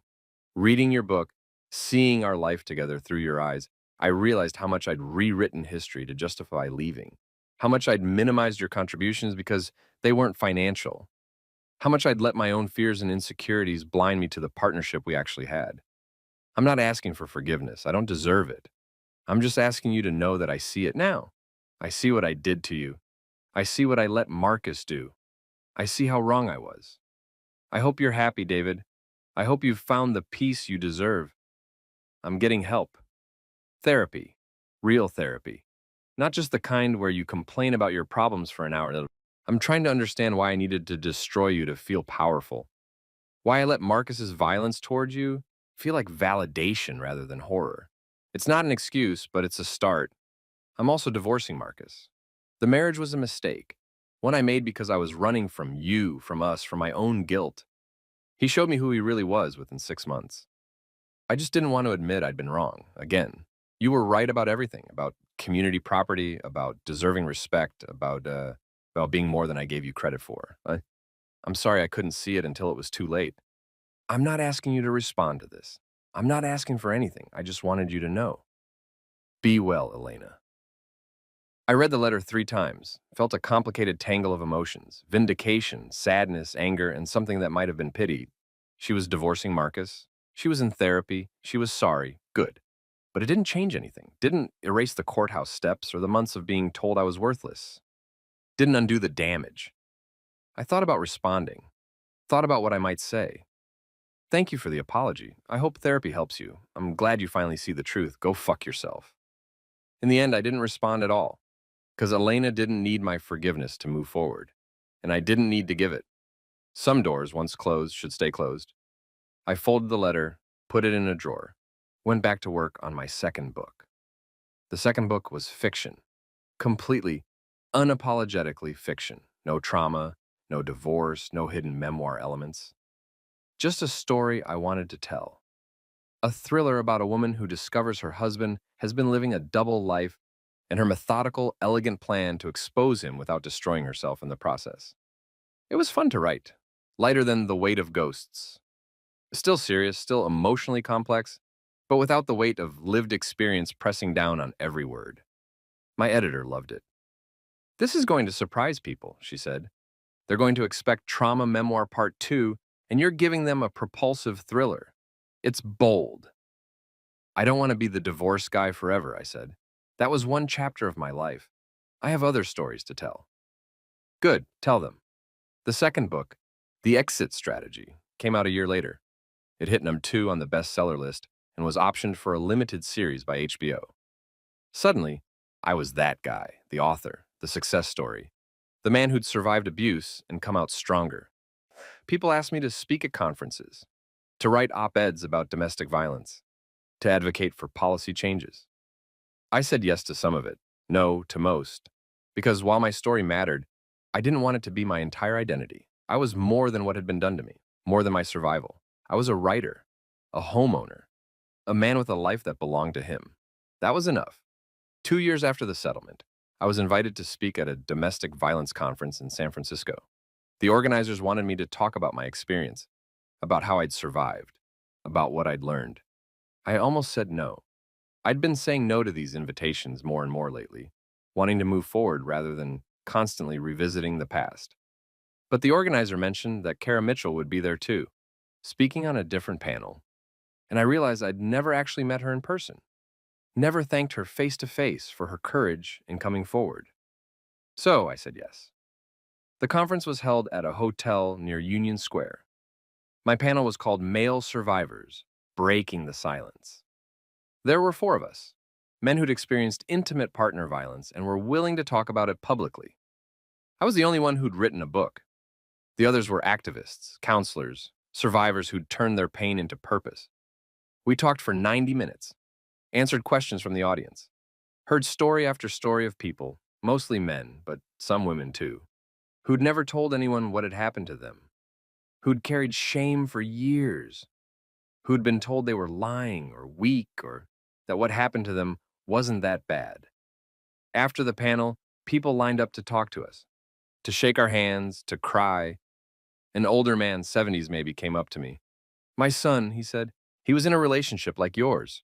For 3 years, she hit him, belittled him, isolated him from family.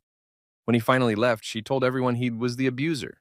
He lost his job, lost his friends, lost custody of his kids." "I'm so sorry," and I said, "What, he killed himself 2 years ago."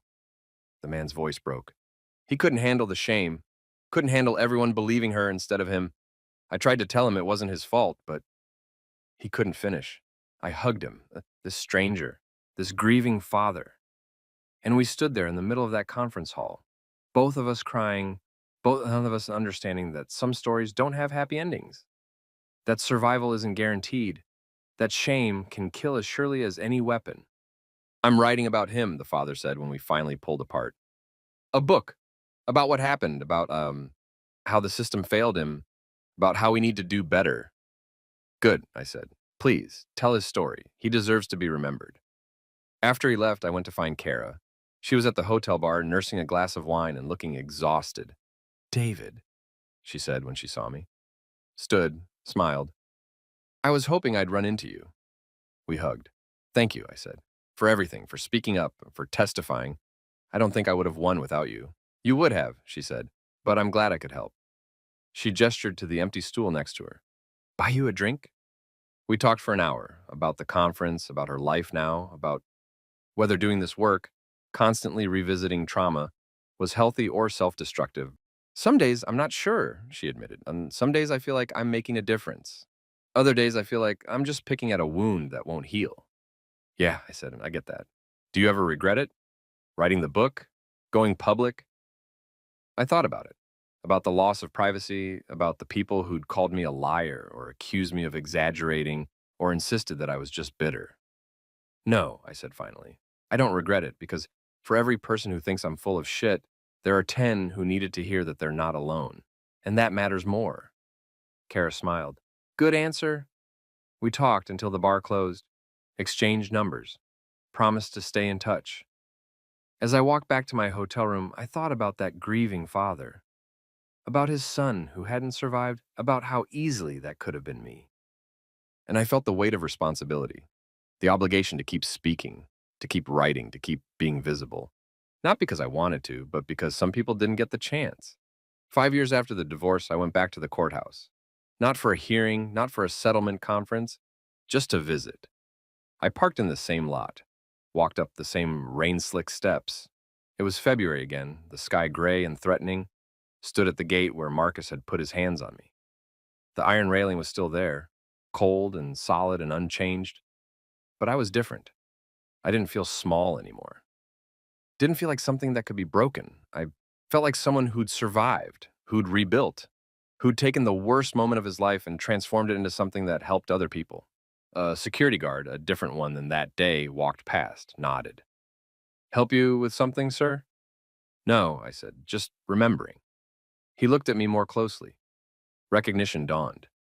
Hey, you're that writer, the one who, the book about, yeah, I said, that's me. My wife read your book. She said it helped her understand some stuff about her brother. He was in a bad relationship a few years back. The guard paused. I just wanted to say thanks for writing it, for being honest. Thank you for reading it. He nodded and continued on his rounds. I stood there for another minute. Then I walked through the doors. Department 7 was dark. No hearing scheduled. But the door was unlocked, so I slipped inside. The courtroom was exactly as I remembered. The same gallery seating, the same witness stand, the same judge's bench where I'd sat for those few surreal minutes, looking down at Elena and Marcus and understanding maybe for the first time that power wasn't permanent, that the people who hurt you don't get to have the last word, unless you let them.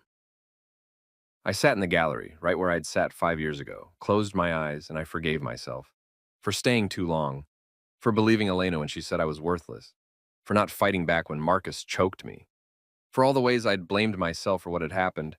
I forgave the man I'd been, the one who'd been too scared to leave, too hopeful that things would get better, too convinced that love meant sacrificing yourself until there was nothing left.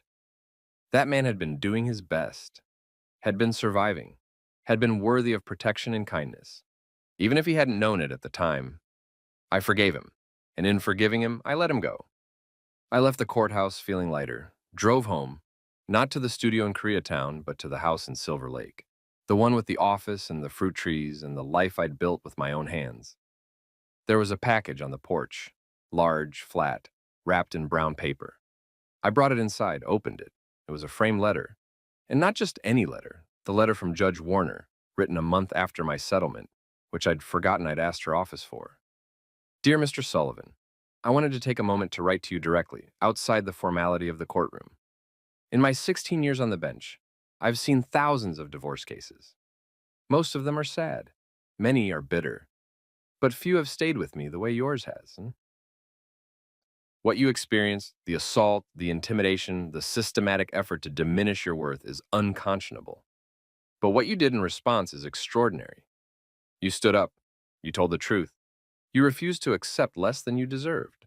That takes courage, real courage, the kind that most people don't have. I want you to know that your case changed how I approach domestic violence allegations in family court. I'm more vigilant now, more willing to intervene, more aware that abuse doesn't discriminate based on gender or size or who has more money. You did that by being brave, by being honest, by refusing to disappear. I hope you're proud of yourself. I hope you know that you mattered, that you matter. I wish you every happiness in your new life. With deep respect, Catherine Warner. I hung the letter in my office, right next to my framed book cover, right above my desk where I could see it every day. A reminder, not of what had been done to me, but of what I'd done. I'd survived, I'd spoken, I'd refused to be erased. And in the end, that was enough. That evening, I started writing my third book. Not about divorce, not about trauma, but about a man who has everything, success, money, respect, and realizes that none of it means anything because he's built it all on a foundation of lies. About the cost of pretending, about the freedom of truth, about what it means to own your story instead of being owned by it. I wrote late into the night, the words flowing easier than they had in years, because I wasn't writing from pain anymore. Wasn't writing from need. I was writing because I wanted to, because I had stories to tell, because somewhere out there, someone needed to read them. And that, more than the money, more than the bestseller lists, more than the vindication, was what made me a writer. Not what had been done to me, but what I chose to do with it. 6 years after the divorce, on a random Tuesday in October, I ran into Elena. It was at a coffee shop in Los Feliz. I was meeting my editor to discuss the third book. Elena was alone, sitting by the window with a laptop and a cup of something that steamed. She saw me first, hesitated, then raised a hand in a small wave. I could have ignored her, could have pretended I hadn't seen, could have walked to a different table and lived the rest of my life without ever speaking to her again. But I didn't. I walked over. Elena, I said. David. She gestured to the empty chair across from her. Do you have a minute? I glanced at the time. My editor wasn't due for 20 minutes. Sure. I sat. We looked at each other, really looked, maybe for the first time in years. She'd aged, not badly, but noticeably. More lines around her eyes, gray threading through her dark hair. She looked softer somehow, less sharp. You look good, she said. Happy. I am. You? Getting there. She paused. I wanted to thank you. For what? For the book, for telling the truth, for not making me into a monster, even though you probably could have. I thought about the weight of ghosts, about how carefully I'd written about Elena, honestly, but not cruelly, showing her as a person and not a villain, complicated and flawed, but human. You're not a monster, I said. You were just hurt and hurting, and you dealt with it badly. That's generous. It's true. Silence. Comfortable, surprisingly. Marcus and I are divorced, she said. Have been for 3 years. I heard. He's been investigated for assault twice more since we split. Different women. Same pattern. She shook her head. I should have seen it. Should have known that anyone who'd hurt you would eventually hurt me too. Did he? She didn't answer. Didn't need to. I'm sorry, I said, and meant it. Don't be. I made my choices. I married him knowing what he did to you. I told myself it was different, that you'd provoked him somehow. I was wrong. She took a sip of her coffee, and I've been in therapy for 4 years, working through a lot of things. My need to control, my fear of vulnerability, the way I weaponized money to feel powerful. That's good, really. I read all your books, even the thriller. What did you think? She smiled, a real smile, not the careful, controlled ones I remembered. I think you're a much better writer than I gave you credit for. I think I was an idiot for not seeing it. You weren't an idiot. We weren't right for each other. Not really. We were right for who we were when we met. But people change. You changed. I didn't. Not until I had to. My phone buzzed. A text from my editor. Running 10 min late, sorry. I should go, I said. Meeting someone. Of course, when Elena stood when I did. Extended her hand. It was good to see you, David. I mean that. I shook her hand. You too. I started to walk away, then stopped, turned back. Elena? Yeah? I hope you find what you're looking for, whatever that is. I hope you find peace. Her eyes got shiny. Thank you. I hope you keep writing. Keep telling the truth. The world needs more of that. I nodded and left. My editor arrived 10 minutes later, full of apologies about traffic. We talked about the third book, about marketing strategy and cover design and publicity tours, about the HBO series based on The Exit Strategy that was starting production next month, about all the ways my life had become something I'd never imagined. As we talked, I thought about Elena, about the woman she'd been and the woman she was becoming, about how we'd both been trapped in a story that neither of us knew how to leave until it became unbearable. About how leaving, really leaving, not just physically but emotionally, was the kindest thing either of us could have done. Some loves aren't meant to be saved. Sometimes the greatest act of love is letting go. That night, I finished the third book. The ending came to me all at once. The protagonist finally telling the truth about his life, losing everything he'd built on lies, and discovering that the freedom was worth more than the facade. I typed the last line, read it over, smiled. The gate had been open all along. He'd just been too afraid to walk through. I saved the file, backed it up, closed the laptop. Then I walked out into my backyard. The fruit trees were heavy with lemons and figs. The evening air was cool and smelled like jasmine from the neighbor's garden. I sat on the steps, looked up at the stars, thought about the last 6 years, about courthouse steps and judges' chambers and settlement conferences, about bruises that faded and scars that didn't, about the particular weight of being told you're worthless by someone who once promised you were everything, but also about rebuilding, about finding your voice, about learning that survival isn't just about making it through. It's about choosing every single day to keep going, to keep growing, to keep becoming more than what was done to you. I thought about the grieving father at the conference, about Kara, about Judge Warner, about every person who'd read my book and written to say, thank you for telling me I'm not alone. I thought about Elena sitting in that coffee shop, trying to become someone better than who she'd been. And I thought about Marcus Reed, wherever he was, whoever I was hurting now, and I felt nothing. No anger, no fear, no desire for revenge, just a distant, detached awareness that some people never change. That some people are locked in their own prisons of violence and rage and can't find the door even when it's standing wide open. That wasn't my problem anymore. I was free. The movie premiere was held at the Chinese Theater in Hollywood. The Weight of Ghosts had been adapted for film after years of negotiations and false starts. The director was an indie darling who'd won awards at Sundance.